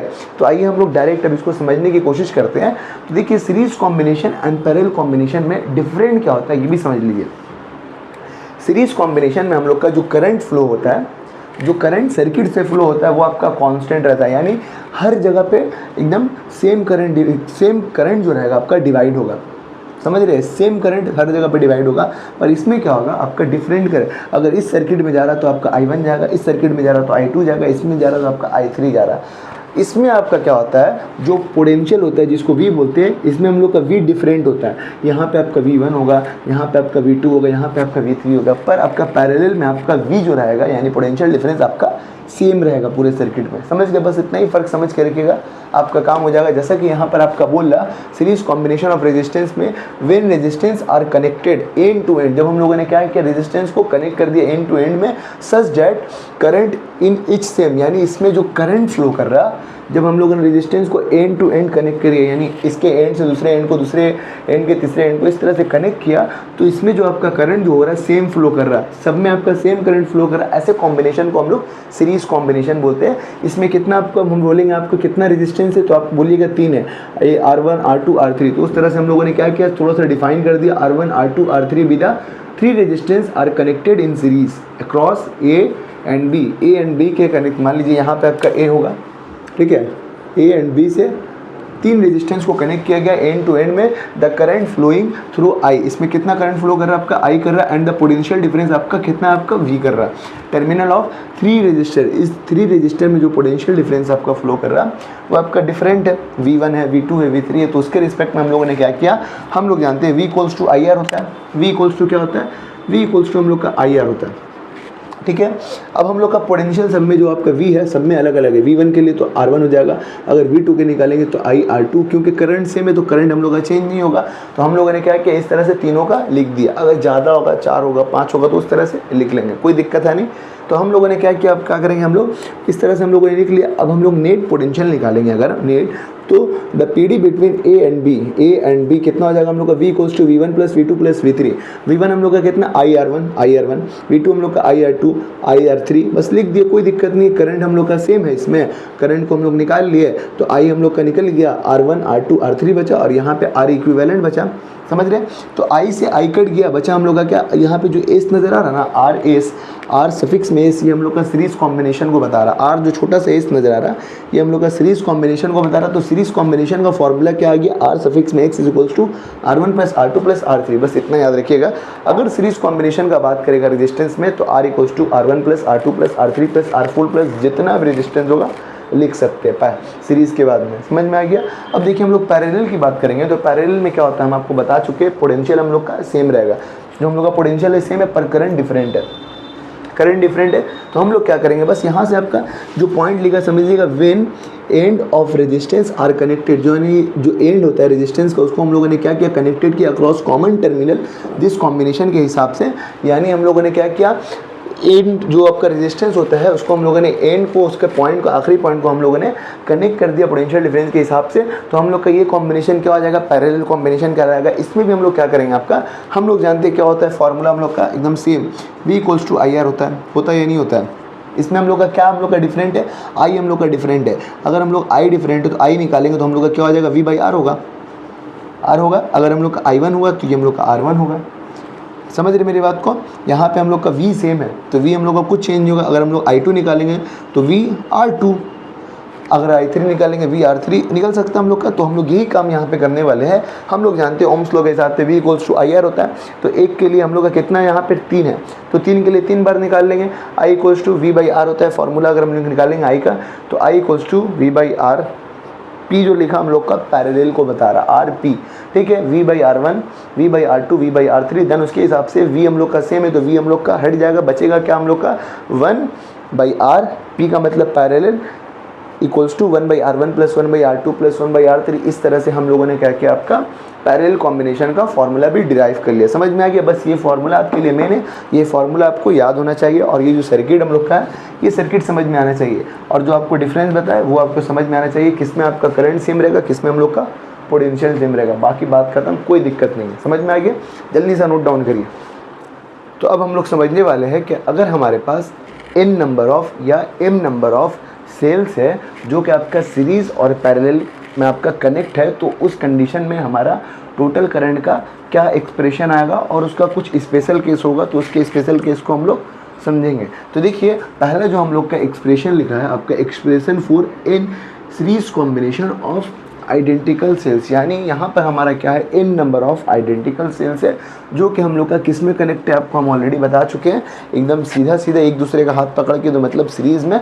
समझ में आ रहा है? ये आपका सीरीज़ में कनेक्ट है। अगर इस तरह से भी समझेंगे, अगर हम लोग देखेंगे कि यहाँ से आपका कौन सा करंट निकल रहा है, हम लोग का आई करंट निकल रहा है, और पास होते होते इस रेजिस्टेंस से पास होते होते यहाँ चल जा रहा है, यानी इसमें करंट सेम है, तो हम लोग का सीरीज कॉम्बिनेशन, इतनी बात जानते हैं। और इसमें आपका कितना सेल्स लगा, आपका n नंबर ऑफ सेल्स लगा हुआ है, ठीक है। तो हम लोगों ने क्या किया, इसको कंसीडर कर दिया, आपका let us consider n number of identical cells each having EMF E and आपका internal resistance R। Internal resistance के बारे में आप जान चुके हैं। इसमें आपका EMF कितना है, E है सबका, और आपका इंटरनल रेजिस्टेंस R है। तो हमें टोटल करंट पता करना है। तो टोटल करंट पता करने के लिए हम क्या करते हैं, टोटल करंट का फॉर्मूला हम लोग का होता है, आपका टोटल करंट का क्या फॉर्मूला होता है, टोटल करंट का फॉर्मूला होता है आपका total EMF by total resistance. तो हम लोग का टोटल EMF कितना होता है, यहाँ पे हम लोग के पास कितना सेल्स है, 1 cells, 2 cells, 3 cells, 4 cell, 5 cell, मतलब आगे बढ़ते जा रहा, बढ़ते जा रहा, बढ़ते जा रहा है, यानी कितना सेल्स है, n नंबर ऑफ सेल्स है। तो n नंबर ऑफ सेल्स के लिए हम लोग का टोटल EMF क्या आ जाएगा, n ही आ जाएगा। तो हम लोग टोटल EMF जो हम लोग लिखेंगे n ही लिख देंगे, एंड देन आपका कितना इंटरनल, मतलब टोटल रेजिस्टेंस कितना है। देखिए, बाहर की तरफ हम लोग का सिर्फ रेजिस्टेंस आ रहा है, देन उसके बाद में आपका इंटरनल रेजिस्टेंस हम लोग का कितना हो जाएगा, आपका ANR हो जाएगा। समझ गए? यानी आपका पता ही, हमको रेजिस्टेंस निकालना है अगर हमको, तो R प्लस ANR करते हैं। तो नॉर्मल हम लोगों ने क्या किया, टोटल करंट निकाला। ये नॉर्मल सा फॉर्मूला इससे पहले आपको हम बता ही चुके हैं, I equals to total EMF by total resistance. तो हम लोग का NE by R plus ANR हो जाएगा। तो हम लोग का ये जो कंडीशन निकला है, ये आपका कॉम्बिनेशन निकला है, ये कौन सा कॉम्बिनेशन में हम लोग को टोटल करंट मिल रहा है, हम लोग को सीरीज कॉम्बिनेशन में हम लोगों ने टोटल करंट निकाल लिया। अब देखिए, अगर इसका स्पेशल केस समझेंगे, स्पेशल केस का मतलब क्या हो जाएगा, जब हमारे पास बहुत बड़ा लार्ज अमाउंट ऑफ करंट होगा या स्मॉल अमाउंट ऑफ रहेगा, तो हम लोग उस केस में किस तरह से निकालते हैं, मैक्सिमम और मिनिमम का कंडीशन जो होता है, कुछ स्पेशल केस होता है। जैसे हम लोगों ने क्या किया, यहाँ पर हम लोग कंडीशन समझेंगे, condition for very large current, मतलब बहुत लार्ज करंट रहेगा, यानी हम लोग का R जो रहेगा, R पता ही आपको, ग्रेटर देन का मतलब राइट हैंड का मतलब ये, यानी R हम लोग का ग्रेटर देन रहेगा, बहुत बड़ा रहेगा, किससे, NR से। तो NR को हम लोग इग्नोर करते हैं, NR को इग्नोर करते तो हमारे पास क्या बच जाएगा, इसको इग्नोर करेंगे तो NE बाई R बच जाएगा। तो सिंपल, अगर मैक्सिमम करंट का बात करेगा सीरीज कॉम्बिनेशन में, तो हम लोग का क्या हो जाएगा, I equals to NE by R हो जाएगा। अगर आपका मिनिमम करंट की बात करेगा सीरीज कॉम्बिनेशन में, तो क्या होगा हम लोग का, नॉर्मल हम लोग का, देखिए अगर मिनिमम करंट की बात करेगा तो R को हम लोग इग्नोर कर देंगे। तो सिंपल से हम लोग का क्या हो जाएगा, R हम लोग का जो होगा बहुत बड़ा होगा, तो उस हिसाब से हम लोग का क्या हो जाएगा, आपका E। क्योंकि देखिएगा, अगर हम लोग देख रहे हैं यहाँ पर सिर्फ एक सेल के लिए एक रेजिस्टेंस आ गया, नॉर्मल सी बात है, और यहाँ पे n नंबर ऑफ सेल्स के लिए आपका इतना रेजिस्टेंस आया। तो ये समझ में आ गया, n नंबर ऑफ सेल्स, यहाँ पे सिर्फ एक सेल के लिए आया है E। तो हम लोग का नॉर्मली आपका क्या होगा, कंडीशन फॉर सिंगल यानी एक के लिए आ गया, तो I equals to E by R हो गया। अब देखिए, यहाँ पर हम लोग उसी तरह से क्या करेंगे, कंडीशन निकालेंगे, आपका expression for current in parallel combination of identical cell.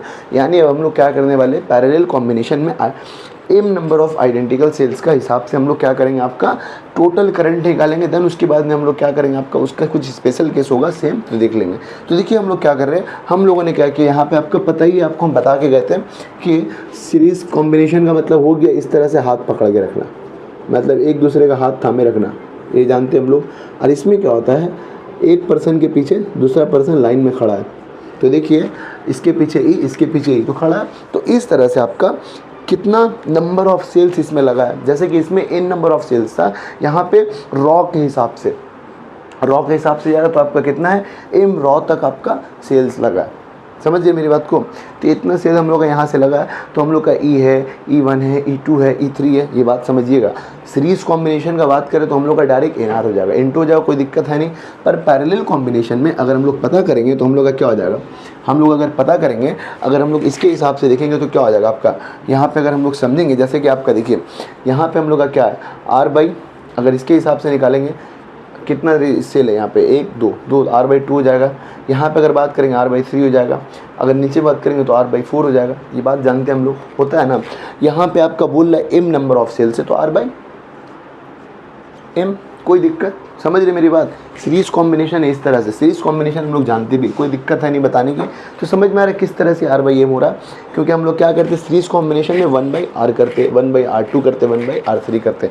तो आप समझिएगा इस सर्किट में हम लोगों ने क्या किया, आपका EMF को हम लोगों ने क्या मान लिया, आपका E मान लिया। तो यहाँ पे हम लोगों ने late us consider M number of identical cells each of EMF E दिया है जैसा कि यहाँ पे बताया, और इसका इंटरनल रेजिस्टेंस हम लोग का क्या दिया, आपका R दिया, कनेक्टेड इन पैरेलल में इसको कनेक्ट करके रखा है। तो हम लोग टोटल करंट निकालेंगे, एकदम सेम फार्मूला, टोटल करंट का फार्मूला क्या हो जाएगा, टोटल EMF बाई हम लोग का क्या हो जाएगा, आपका टोटल रेजिस्टेंस। तो EMF हम लोग का कितना है यहाँ पे देखेंगे तो हम लोग जानते हैं जैसा कि ये फार्मूला था E = R + R/M। अब देखिए यहाँ पे आपका कितना नंबर ऑफ EMF है, तो M नंबर तो M ही हो जाएगा, ठीक है। यहाँ पे जो हम लोग का ये R/M आया है, R/M क्यों आया, क्योंकि ये पैरेलल कॉम्बिनेशन है, और ये जो हम लोग का आया था आपका सीरीज कॉम्बिनेशन था, समझ रहे, ये सीरीज कॉम्बिनेशन था, इसीलिए इस तरह आया था। पैरेलल कॉम्बिनेशन में R/2 करके इक्विवेलेंट के हिसाब से, और उसमें क्या होता है R1 + R2 + R3, इसीलिए ये आया था। कोई दिक्कत नहीं, समझ में आया, क्योंकि ये पॉइंट में हो सकता है आपको दिक्कत हो, इसीलिए हम आपको बता रहे हैं। R/M आ गया। अब R/M अगर आया है, क्योंकि M नंबर ऑफ सेल्स के लिए आया है, तो हम लोग क्या करेंगे, M को अगर इससे इंटू करेंगे तो MR हो जाएगा, और यहाँ पे आपका सिर्फ R होगा तो MR, और R हो गया, नीचे में डिवाइडेड में आपका M आएगा। इस M को हम लोगों ने ऊपर भेज दिया तो MR + R आ गया, समझिए। यानी टोटल करंट हम लोग का निकल गया पैरेलल कॉम्बिनेशन में कितना, I = MR + R, ठीक है। अब इसका भी दो केसेस है, क्या होगा, अगर हम लोग का इंटरनल रेजिस्टेंस को हम लोग R बोलते हैं, इंटरनल रेजिस्टेंस R हम लोग का बहुत बड़ा होगा, यानी मैक्सिमम, बड़ा से बड़ा मतलब ग्रेटर देन, जैसा कि बताया आपको राइट हैंड मतलब ग्रेटर देन होगा आपका MR से, तो हम लोग MR को इग्नोर कर देंगे, सीधी सी बात है। MR को इग्नोर करेंगे तो ME/R, तो ME/R हो गया मैक्सिमम करंट का फॉर्मूला।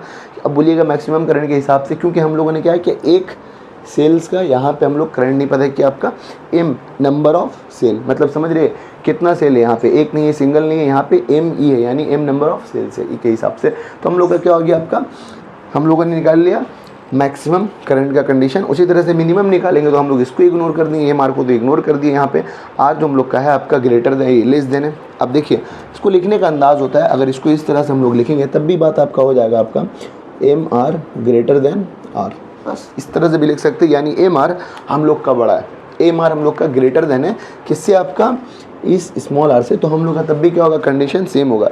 ये घबराइएगा मत लेस देन और ग्रेटर देन में, क्योंकि इसमें भी बहुत कन्फ्यूज़न होता है। बात वही है, अंदाज़ वही है। देखिए उसको इस अंदाज में भी लिख सकते हैं हम लोग। तो समझ में आ गया हम लोग का क्या होगा, आपका MR को हम लोगों ने क्या किया, आपका लिख दिया, और R को हम लोगों ने इग्नोर कर दिया। समझ गए, कोई दिक्कत बताइए, हो गया। तो इस तरह से हम लोग क्या कर सकते हैं, इस कॉम्बिनेशन को समझ चुके हैं। नोट डाउन करना जल्दी से करिए, फिर उसके बाद में हम लोग कुछ और समझेंगे। तो हम लोग सेल्स से रिलेटेड एक आखिरी कॉम्बिनेशन के बारे में समझने वाले हैं, जिसको हम लोग बोलते हैं मिक्स्ड कॉम्बिनेशन। तो मिक्स्ड कॉम्बिनेशन में क्या आता है, सेल्स से रिलेटेड आपका सीरीज़ निकाले, हम पैरेलल निकाले। अब सीरीज़ और पैरेलल को जब एक साथ कर देते तो हम लोग का क्या बन जाता है, आपका मिक्स्ड कॉम्बिनेशन बन जाता है। तो इसी का हमको डेरिवेशन निकालना है, यानी इसमें कितना करंट अगर हम लोग का प्रोड्यूस होगा मिक्स्ड करंट में, या इसमें हम लोग का कुछ स्पेशल केस होगा, तो इसी चीज़ को हम लोग समझेंगे। तो देखिए सबसे पहले हम लोगों ने क्या किया, ये आपका क्या लिखा, expression for current in mixed combination of cell. तो परेशान होने की ज़रूरत नहीं है, सबसे पहले हम लोग जानेंगे। अगर हम लोग सीरीज़ की बात करेंगे, सीरीज़ का मतलब क्या होता है, एक EMF जो रहता है इस तरह से इंटरनल रेजिस्टेंस से कनेक्ट होकर आगे की तरफ प्रोसेस में जाता है, फिर उसी तरह से दूसरा आपका आता है आपके इस तरह से कनेक्ट होता रहता है, ये हम लोग जानते हैं। तो हम लोग का क्या हो जाता है, आपका सीरीज़ कॉम्बिनेशन होता है। तो इस तरह से हम लोग का N सेल्स को कनेक्ट कर दिया गया, N सेल्स को कनेक्ट कर दिया गया। तो हम लोग देख रहे सीधा सीधा एक दूसरे का हाथ थामे हुए, जानते हैं हम लोग, ये इसका हाथ थाम कर, ये इसका हाथ थाम कर आगे बढ़ रहा है। तो हम लोग का क्या है, सीरीज़ कॉम्बिनेशन के हिसाब से जा रहा। अगर कोई क्या करेगा, इसके रिस्पेक्ट में इसके सामने आकर खड़ा हो जाएगा एकदम, यानी पीछे समझिए या सामने समझिए, जो समझने है समझिए। देखिए तो अगर हम लोग समझ रहे तो इसके पीछे ये, इसके पीछे इस तरह से बहुत सारा आ जाएगा। यानी अगर सेल्स की बात करें तो इन नंबर ऑफ सेल्स आ जाएगा। अगर क्या यहाँ पे हम लोग बात करेंगे रेजिस्टेंस की तो रॉ में हम लोग का बहुत सारा आ जाएगा, जिसको हम लोग एम रॉ के हिसाब से डिनोट करते हैं। इससे पहले आपको बताया बस एकदम सेम केस है, जो सीरीज़ और कॉम्बिनेशन बताया सेम प्रोसेस चल रहा, कुछ नहीं है। तो इसी तरह से हम लोगों ने क्या किया, इसको समझकर हम लोगों ने यहाँ पर कुछ स्टेटमेंट लिखा है, let a number of identical cells each of EMF आपका कितना दिया है, मतलब एक जैसा सेल आइडेंटिकल सेल्स है तो सबका ईएमएफ कितना दिया आपका ई दिया, ठीक है। एंड आपका इंटरनल रेजिस्टेंस आर दिया है। उसके बाद में इसको अरेंज किया गया इन एम रॉ के हिसाब से। उसके बाद में आपका क्या हुआ, कनेक्ट किया गया, जिसको कनेक्ट किया गया सीरीज़ के हिसाब से, ठीक है। तो हम लोग क्या करेंगे, सबसे पहले टोटल करंट पता करेंगे। टोटल करंट निकालने का फॉर्मूला क्या होता है, टोटल करंट का मतलब आपका क्या होता है, टोटल करंट का मतलब होता है आपका total EMF, total EMF by total resistance. ये बात जानते हैं, ये हमको पता है। तो टोटल ईएमएफ हम लोग निकालेंगे। आपका एक सेल रहता तो क्या होता है, ई होता है, 2 रहता तो आपका 2 ई होता है, 3 होता है, 4 ई होता है। तो एम सेल है तो आपका एम ई हो जाएगी, एन सेल है तो हम लोग का क्या हो जाएगा, एन ई हो जाएगा, ठीक है, जैसे कि हम लोग जानते हैं। उसके बाद में इंटरनल रेजिस्टेंस, देखिए सब में से आपका क्या हो रहा है, करंट निकलते जा रहा है और इससे पास हो जा रहा है, यानी एक्सटर्नल रेजिस्टेंस से पास होगा तो आपका एक्सटर्नल रेजिस्टेंस कैपिटल आ रहा है, और इंटरनल रेजिस्टेंस जो हम लोग का है आपका क्या है, इंटरनल रेजिस्टेंस हम लोग देख रहे हैं आपका आर है, और इसके साथ में क्या आपका एन सेल्स के हिसाब से जा रहा है, एन सेल्स के हिसाब से आ रहा है तो हम लोग का क्या हो जाएगा, एन आर हो जाएगा, ठीक है। इतनी बात जानते हैं। और रॉ के हिसाब से मतलब एम नंबर ऑफ इस तरह से प्रोसेस जा रहा है तो हम लोग का क्या हो जाएगा आपका, अभी आपको हम बता के गए, आपका एम रॉ के हिसाब से पैरेलल में आपका क्या होता है, जैसे कि 1/r इक्विवेलेंट होता है ना, तो इस हिसाब से हम लोग का एम रॉ के हिसाब से आपका क्या हो जाएगा, NR/M हो जाएगा। अभी आपको ऑलरेडी बता के भी गया, तो उस हिसाब से हम लोग सेट करेंगे तो हम लोग का क्या हो जाएगा आपका, ये हो जाएगा NER/MR/M।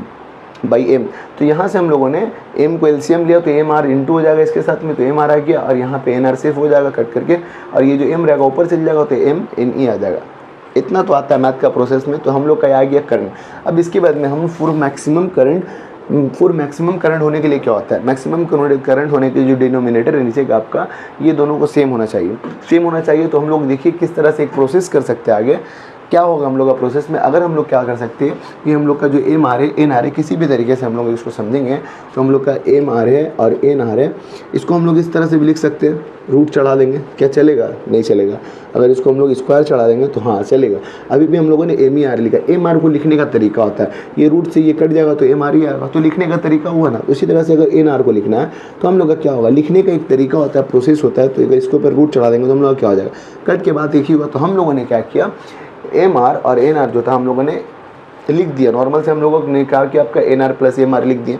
अब N R plus M R जो लिखे हैं इसमें हम लोगों ने क्या किया, एन आर पे हम लोगों ने रूट चढ़ाया और ऊपर में स्क्वायर चढ़ा दिया, मतलब इसको अभी उसी वे में लिखे, कोई दिक्कत नहीं है। उसके बाद में इसमें भी क्या किया आपका एम आर, जैसे कि आपको हम बता रहे हैं ये कर दिए, प्लस में चढ़ा दिए। उसके बाद में हम लोगों ने क्या किया आपका, अगर हम लोग लिखेंगे 2 - 2 कितना होगा, ख़त्म हो जाएगा। उसी तरह से यहाँ पर हम लोगों ने क्या किया, 2 NR एम आर प्लस में आपका 2 NR, देखिए ख़त्म होके वही बात आ जाएगा ना। तो हम लोगों ने क्या किया, अब बोलोगे सर काहे हो रहा है ऐसा होने का ज़रूरत क्या है ना। फिजिक्स में कुछ ना कुछ करते हैं, कुछ ना कुछ निकल जाएगा, कुछ ना कुछ निकालने के लिए, इसलिए ये काम कर रहे हैं हम लोग। तो परेशान होने का ज़रूरत नहीं है। तो देखिए अगर इसको हम लोग देख रहे हैं और इसके हिसाब से इसको सेट किया तो हम लोग देख रहे हैं इसके ऊपर स्क्वायर है, इसके ऊपर स्क्वायर है। यहाँ पे हमको एक फार्मूला नज़र आ रहा, कौन सा फार्मूला हम लोग का है, √NR - MR स्क्वायर। हम लोग ये भी निकाल सकते हैं M R plus N R करके, कुछ भी निकालिएगा प्रोसेस आपका सेम आएगा। आपका इसको दूसरे तरीके से भी सॉल्व करेंगे तो बात आपका यही आएगा, ठीक है। कोई दिक्कत नहीं है कि ज़रूरी नहीं है एन आर से निकाल ले, एम आर से निकाल ले, सर बात वही आएगा, ठीक है। तो हम लोगों ने क्या किया, इसका साफ साफ हमको ये पॉइंट और ये पॉइंट एक फार्मूला नज़र आ रहा था। कौन सा formula, A - B whole square का फार्मूला, A² + B² - 2AB। देखिए A² + B² - 2AB हो गया, इसको रहने दीजिए, कोई दिक्कत नहीं है। तो देखिए हम लोगों ने इसको ऐसे लिख दिए, यानी A - B का होल स्क्वायर लिख दिया एंड प्लस में आपका ये लिख दिया। अब हम लोग आँख खोल के देख रहे हैं तो हम लोग का NR + MR कितना आ गया, इतना आ गया इतना। तो हम लोगों ने इस इक्वेशन, जो हम लोग का ये इक्वेशन आया, इसको हम लोगों ने यहाँ पे पुट कर दिया MR NR की जगह पे। तो हम लोगों ने MR NR की जगह में पुट किया तो हम लोग का √NR - √MR² हो गया प्लस 2NR, ये हम लोग का करंट आ गया, इतना करंट आ गया हम लोग का, ठीक है। अब इसको हम लोगों ने क्या किया, the current I in the circuit, current will be maximum, आपका मतलब मैक्सिमम करंट हम लोग का यहाँ पे जो करंट आया है, अगर मैक्सिमम करंट हो गया हम लोग का, कितना हो गया, the current I in the circuit current will be maximum if आपका क्या हो जाएगा, अगर N R minus M R किसके बराबर होगा, अगर ज़ीरो के बराबर होगा, एन आर और माइनस एम आर हम लोग का जो है आपका अगर ज़ीरो के बराबर होगा तो हम लोग क्या कर सकते हैं, एन आर एम आर के बराबर कर सकते हैं। अब ये जब बराबर करेंगे हम लोग, अगर हम लोग आपको यहाँ पे आपको समझाने की कोशिश कर रहे हैं, जो हम लोग का है रूट अंडर एन आर इस तरह से हम लोग करेंगे तो क्या हो जाएगा, हम लोग का एम आर हो जाएगा। ये बात हम लोग जानते हैं, हो जाएगा या नहीं हो जाएगा। अब लोग ऐसा रूट भी हटा सकते हैं हम लोग, कोई दिक्कत है नहीं, हट जाएगा, हट गया। उसके बाद में हम लोग क्या कर सकते हैं, अगर हमको आर निकालना है, कैपिटल आर निकालना है, तो हम लोग का क्या हो जाएगा, एन आर की जगह पे डायरेक्ट हम लोगों ने इसको भेज दिया। तो इस तरह से ये कंडीशन आपका दिया है, that is R equals to N R by M आ जाएगा। ठीक है, टोटल करंट के हिसाब से समझ में आया। ये आपका मिक्स्ड कॉम्बिनेशन है, कोई दिक्कत है नहीं, इजी वे में समझ में आ जाएगा। मेन इक्वेशन याद करके रखिएगा, ये आपके लिए इंपॉर्टेंट है। बस आपके एग्जाम में ये प्रूफ करने अभी आएगा नहीं, ठीक है, ये जानते ही आप। अब देखिए ये हम लोग का एक क्वेश्चन दिया, छोटा सा क्वेश्चन है, ये इसको भी सॉल्व कर लेते हैं। सीरीज कॉम्बिनेशन और पैरेलल कॉम्बिनेशन हम लोग जान गए। अब यहाँ पे दिया आपका, बोल रहा है आपका फाइंड द रेजिस्टेंस, यानी रेजिस्टेंस पता करने बोला है ए एंड बी में इन गिवन सर्किट। ये आपको जो गिवन सर्किट दिया इसके हिसाब से आपका रेजिस्टेंस पता करने बोला है। तो देख रहे हैं हम लोग, सीधे सीधे देखने में लग रहा है सीरीज़ है। क्या ये सीरीज़ है, क्या ये सीरीज है? तो आइए चेक करेंगे। तो यहाँ से ये पॉइंट को हम लोग उठा के यहाँ ला दिए और यहाँ से एक वायर को कनेक्ट करके इस वायर में ला दिए। यानी अगर हम लोग ये वायर को कनेक्ट नहीं करते तो हमको सीधे सीधे सीरीज़ में नज़र आ रहा था। अब क्या किया हम लोग, एक वायर को पकड़े उठाकर यहाँ ला दिए, एक वायर को पकड़ के यहाँ ला दिए। यही काम किए हम लोग ना, कोई दिक्कत नहीं है। तब इसको हम लोग कॉम्बिनेशन के हिसाब से सेट करेंगे तो आपको सीधा सीधी नज़र आ रहा है। यहाँ पे जो हम लोग का कॉम्बिनेशन हम लोग का है, ये हम लोग का एक कॉम्बिनेशन यहाँ से शुरू हो रहा और एक कॉम्बिनेशन यहाँ से शुरू हो रहा। तो हम लोग इस सर्किट को अगर सेट करेंगे तो हम लोग के हिसाब से कैसा होगा, इस तरह का बन जाएगा। इसको बनाने का ज़रूरत है, देख कर नज़र आ रहा है कि हम लोग का क्या हो गया। ये जो हम लोग का कॉम्बिनेशन हम लोग का है आपका, अगर हम लोग इस हिसाब से सेट करेंगे तो हम लोग का कितना होगा, इस तरह से सेट होगा। इस तरह से हम लोग का कॉम्बिनेशन बनेगा। तो ये कॉम्बिनेशन क्या हो जाता है आपका। अब देखिए इस कॉम्बिनेशन ने हम लोग क्या किए, इसको इस तरह से कन्वर्ट कर दिए। नहीं हो सकता, इसमें हो सकता है, क्यों, क्योंकि इसमें एक वायर कनेक्ट था, उस वायर को हम लोगों ने कॉमन के हिसाब से मतलब सेट किया। तो हम लोग का क्या हो गया, अब देखिए आपको नज़र आ जाएगा पैरेलल है, पैरेलल नज़र आ रहा है। अब आप बोल दीजिएगा हाँ पैरेलल। पैरेलल के लिए सिंपल सा फार्मूला क्या होता है, सिंपल सा छोटा सा क्वेश्चन है, ये आप खुद भी बना सकते हैं। ठीक है, फार्मूला क्या होता है, 1/r इक्विवेलेंट होता है ना। 1/r इक्विवेलेंट का मतलब 1/r 1/r। इन केस हम लोगों ने क्या किया, एलसीएम लिया, तो एलसीएम हम लोग का r ही आएगा। ऐसे ही बता सकते हैं आप, r से ऐड कर गया तो 1 + 1 + 1 आ गया।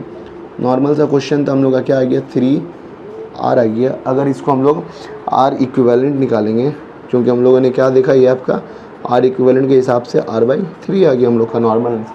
ठीक है, तो हम लोग का क्या था, सिंपल से आपका एक वायर कनेक्ट किया था, यहाँ से इस वायर को कनेक्ट किया था, तो आपका यहाँ पॉजिटिव है तो यहाँ पे भी पॉजिटिव होगा, अगर यहाँ नेगेटिव है तो यहाँ पे भी नेगेटिव होगा। ये बात याद रखें, पूरा ट्रांसफ़र होगा। तो एक बार हम लोगों ने यहाँ सेट करके इसको लिख दिया, एक बार इसको सेट करके इसमें लिख दिया और एक बार नॉर्मल इसको इसमें लिख दिया। अब देखिए उसी तरह से एक और कॉम्बिनेशन दिया है। अब देखिए ये आपका क्या है, डायरेक्ट सेट करके दिया इस तरह से, तो आपको देख कर लगेगा इसमें कुछ कनेक्शन का ज़रूरत है नहीं, कोई वायर कनेक्ट नहीं है, नॉर्मल आपका पैरेलल में नज़र आ रहा है एक दूसरे के रिस्पेक्ट में। ठीक है, पैरेलल में नज़र आ रहा, तो इसको हम लोग को क्या बोला आपका निकालने, according to the circuit find the PD, यानी पोटेंशियल डिफरेंस निकालने बोला हम लोग को। नहीं निकल जाएगा, कितना निकलेगा हम लोग का, हम लोग सीधी सीधी बात जानते हैं हम लोग का कितना हो जाएगा आपका, 2 है और 3 है। आइए देखते हैं हम लोग का कितना हो जाएगा आपका, 1/r इक्विवेलेंट, यही होगा हम लोग का। कितना होगा हम लोग का वहाँ पे 1/2 एंड 1/3। ये तो आप देख कर ही बता दीजिएगा कितना होगा। यहाँ पे 6 है, यहाँ पे 2 है, यहाँ पे आपका कितना हो जाएगा हम लोग का बताइए। यहाँ पे हम लोग का 3 हो जाएगा, तो आपका 5/6 हो गया। ठीक है, अगर r इक्विवेलेंट निकालेंगे, r इक्विवेलेंट के हिसाब से देखेंगे तो 6/5 होगा। कैपेसिटेंस भी ऐसा क्वेश्चन हम लोग किए थे। अब 6/r, r निकल गया, I दिया है, I हम लोग का कितना दिया है, 5 एम्पियर नज़र आ रहा है, 5 एम्पियर दिया। V निकालना है, V = IR फार्मूला होता है ओम्स लॉ के हिसाब से। तो हम लोग का I कितना है, I हम लोग का 5 है। ठीक है, और हम लोग का R हम लोगों ने निकाला है 6/5, कितना हो गया, 6/5 कितना आ गया हम लोग का, 6 वोल्ट आ गया। हो गया, नॉर्मल से एक क्वेश्चन था जिसको हम लोगों ने समझ लिया। ठीक है, कैसे हुआ, चलिए नोट डाउन करिए। यहाँ पे हम लोग का क्या हो रहा है, आपका कॉम्बिनेशन से रिलेटेड सारा टॉपिक हम लोगों ने कवर कर लिया बहुत अच्छे तरीके से। तो आज के हम लोग सबसे आखिरी टॉपिक के बारे में समझने वाले हैं, जिसमें हम लोग शंट के बारे में समझेंगे। शंट क्या होता है, गैल्वेनोमीटर क्या होता है, या मल्टीप्लाइंग फैक्टर क्या होता है। तो देखिए ऑलरेडी शंट के बारे में, गैल्वेनोमीटर के बारे में जो भी हम प्रैक्टिकल क्लास 12 का जो फिजिक्स का प्रैक्टिकल का वीडियो अपलोड किया उसमें आपका शंट के बारे में हम बताया, गैल्वेनोमीटर के बारे में बताया। फिर भी आपको यहाँ पर भी हम थोड़ा बहुत कंसेप्ट दे देंगे क्योंकि आपका सिलेबस से रिलेटेड है। तो आपका गैल्वेनोमीटर क्या होता है, गैल्वेनोमीटर हम लोग को कुछ इस तरह का होता है, ठीक है। गैल्वेनोमीटर में आपका क्या होता है, मैग्नेटिक निडल लगा रहता है, जो क्या करता है आपका इस मैग्नेटिक निडल का डिफ्लेक्शन 0 से 30 राइट भी होता है, लेफ्ट भी होता है, आपको पता ही है। तो 0 से 30 राइट लेफ्ट तो इतना जानते हैं, पर ये जो डिफ्लेक्शन देता है किस चीज़ का डिफ्लेक्शन देता है, तो ये हमें ये बताता है किसी भी सर्किट में कम से कम करंट भी अगर फ्लो कर रहा तो उसको डिटेक्ट कर देता है, यानी उसको बता देता है कि हाँ सर्किट में करंट है, कम से कम भी करंट होगा तो डिटेक्ट करके बता दे। तो ये एक ऐसा डिवाइस है जो सिर्फ क्या करता है, आपका कोई भी सर्किट में करंट भी हल्का सा भी फ्लो करेगा उसको मेजर करके बता देता है, जिसका किसका काम होता है, आपका गैल्वेनोमीटर का होता है। इतना बात हम लोग जानते हैं। अब शंट की बात करेंगे तो शंट क्या होता है, ये आपका एक ऐसा इलेक्ट्रिकल अरेंजमेंट है जो आपको बताया गया यहाँ पे, एक ऐसा इलेक्ट्रिकल अरेंजमेंट है that create a low resistance, जो आपका लो रेजिस्टेंस क्रिएट करता है, किसी भी सर्किट में लो रेजिस्टेंस क्रिएट करता है और जिसके जरिए करंट आराम से फ्लो हो जाता है। उसके अलावा ये क्या काम करता है, आपका हाई अमाउंट ऑफ रेजिस्टेंस मतलब हाई अमाउंट ऑफ करंट को मेजर भी करता है। जैसा कि ये भी हम आपको दिखाए थे, ये क्या था हम लोग का लो रेजिस्टेंस, मतलब इसको हम लोग एज अ स्टैंड की तरह यूज़ किए थे प्रैक्टिकल में। उसके बाद में अगर कोई वायर होता है तो वायर का भी हम लोग यूज़ करते हैं प्रैक्टिकल में स्टैंड की तरह। तो ये सब का यूज़ हम लोग बताए थे। इसके अलावा और भी आगे बताते रहेंगे प्रैक्टिकल के बारे में, तो आपको समझ में आ रहा है क्या होता है।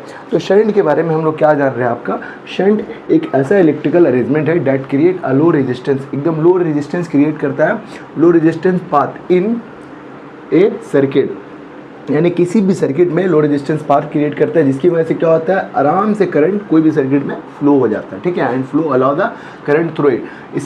इसके अलावा इसका काम क्या होता है, इसका काम जो होता है, a shunt is used to measuring the amount of current. तो आपका शंट का जो काम होता है करंट को यूज़ कर मतलब मेज़र करने का काम होता है। हाई रेजिस्टर मतलब हाई करंट को भी मेज़र कर सकता है, ये इसका काम होता है, ठीक है।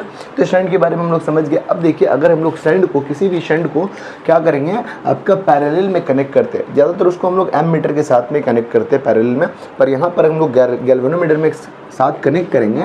तो यही आपका लिखा है, आपका show that the arrangement of shunt where a low resistance shunt is connected in a parallel with galvanometer. तो गैल्वेनोमीटर के साथ हम लोग क्या करने वाले हैं, एक शंट को कनेक्ट करने वाले हैं। समझ लें मेरी बात को, यानी हमारे पास मान लीजिए हमारे पास क्या शंट है और इसको हम लोगों ने गैल्वेनोमीटर के रिस्पेक्ट में लो रेजिस्टेंस मतलब साथ में कनेक्ट कर दिया। कनेक्ट करने के बाद में क्या होगा, आइए हम लोग देखते हैं इसका प्रोसेस में क्या होता है। तो एक बात हम आपको बता के रखे थे जैसे कि एक सर्किट है, यहाँ से हम लोग का करंट पास हो रहा है, बैटरी से करंट पास हो रहा है। तो याद रखिएगा पहले जो करंट पास होता है वो आई बन के पास होता है, यानी आई रहता है वो करंट, पर जैसे सर्किट में जाता है आई बन के जाता है, पर उसके बीच में अगर गैल्वेनोमीटर आएगा तो वो करंट क्या बन जाएगा, आपका जी, यानी IG बन जाएगा। गैल्वेनोमीटर से पास होगा तो IG करंट बन जाएगा। फिर अगर सर्किट से घूमेगा, अगर शंट से पास होगा तो क्या हो जाएगा, IS बन जाएगा। तो आपको पता ही है ये प्रोसेस चलता है करंट का। तो देखिएगा यहाँ पे हम लोग समझने वाले आपका क्या है, let I be the current.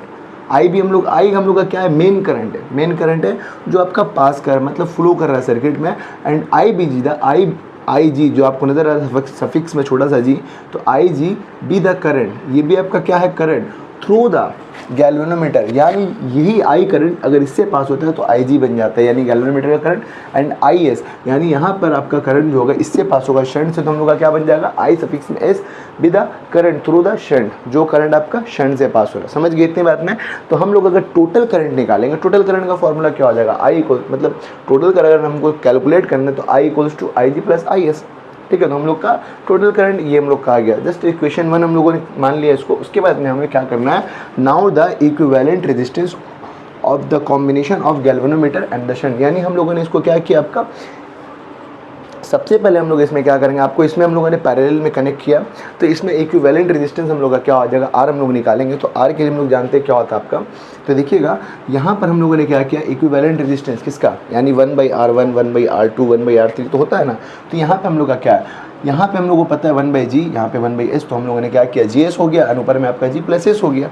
समझ में आ गया क्या हो रहा है, इक्विवेलेंट कॉम्बिनेशन या पैरेलल कॉम्बिनेशन के हिसाब से हम लोगों ने G/S किया, 1/G 1/S के हिसाब से। तो हम लोग का कॉम्बिनेशन के हिसाब से GS/G + S आया है, कोई दिक्कत नहीं है। अब हम लोगों ने क्या किया, इसमें अगर पोटेंशियल पता करना हमको, यानी ये हम लोग का R है, आर हम लोग का आ गया। अगर हमको पोटेंशियल पता करना है, पोटेंशियल पता करना है किसके रिस्पेक्ट में, वी ए और बी के रिस्पेक्ट में, तो हम लोगों ने क्या किया, so the P D is given V A minus V B करेंगे तो हम लोग का क्या हो जाएगा, आपका पोटेंशियल निकालने का formula V equals to I R होता है।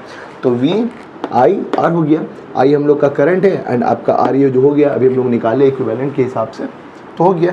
तो हम लोग का क्या आ गया, V A minus V B I dot G S by G plus S हो गया। अब हम लोग निकालेंगे जो गैल्वेनोमीटर से करंट पास हुआ उसके रिस्पेक्ट में एक बार निकालेंगे और जो शंट से पास हुआ उसके रिस्पेक्ट में निकाल लेंगे, तो नहीं निकल जाएगा हम लोग का। किस तरह से निकलेगा, V A minus V B divide में आपका जी हो गया, क्योंकि हम लोग गैल्वेनोमीटर का निकाल ले, तो क्या होगा, V A minus V B हम लोग का कितना आपका है, I G S by G plus S आएगा। तो हम लोग ने डायरेक्ट पुट किया, तो यहाँ से आपका देखिएगा यहाँ पे एस था ऑलरेडी था ना, और यहाँ पे हम लोग का क्या था, एस के हिसाब जो हम लोग का जो भी था, यहाँ पे देखिए जी था, नीचे में जी था, V A minus V B, तो ये जी से ऊपर का जी कट गया तो एस बाई एस प्लस जी हो गया, ठीक है। उसी तरह से शंट के रिस्पेक्ट में निकालेंगे, तो शंट के रिस्पेक्ट में निकालेंगे तो क्या होगा, शंट के हिसाब से एस पुट करेंगे, तो यहाँ से आपका एस था, एस से एस कट गया, बचा जी। ये हम लोग का इक्वेशन आ गया, पहला इक्वेशन, दूसरा इक्वेशन, जो कि हम लोग का क्या है, आपका पैरेलल में जो हम लोग कनेक्ट किए थे आपका गैल्वेनोमीटर और शंट के रिस्पेक्ट में आ गया, ठीक है। ये आपका क्या लिखा, फ्रॉम इक्वेशन, अगर इन दोनों इक्वेशन के हिसाब से हम लोग समझेंगे तो हमें क्या मिलता है, मल्टीप्लाइंग फैक्टर मिलता है, मल्टीप्लाइंग फैक्टर मिलता है, जो हम लोग का क्या होता है, I ji by I S होता है, जो कि हम लोग का एस बाई जी के एस बाई जी के बराबर होता है। समझ गए, इतना दूर समझ में आया, ये बस इक्वेशन याद के रखिएगा, आपका काम हो जाएगा, और कोई दिक्कत है नहीं। और एग्ज़ाम में तो ये इससे रिलेटेड क्वेश्चन पूछ सकता है, बाकी ये इतना ही काम आएगा, ठीक है। अब देखिए मल्टीप्लाइंग फैक्टर क्या होता है, छोटा सा टर्म है पर इसको भी समझ देते हैं। कोई भी इंस्ट्रूमेंट में एक्यूरेटली वैल्यू को अगर मेजरमेंट करना है तो हम लोग मल्टीप्लाइंग फैक्टर का यूज़ करते हैं।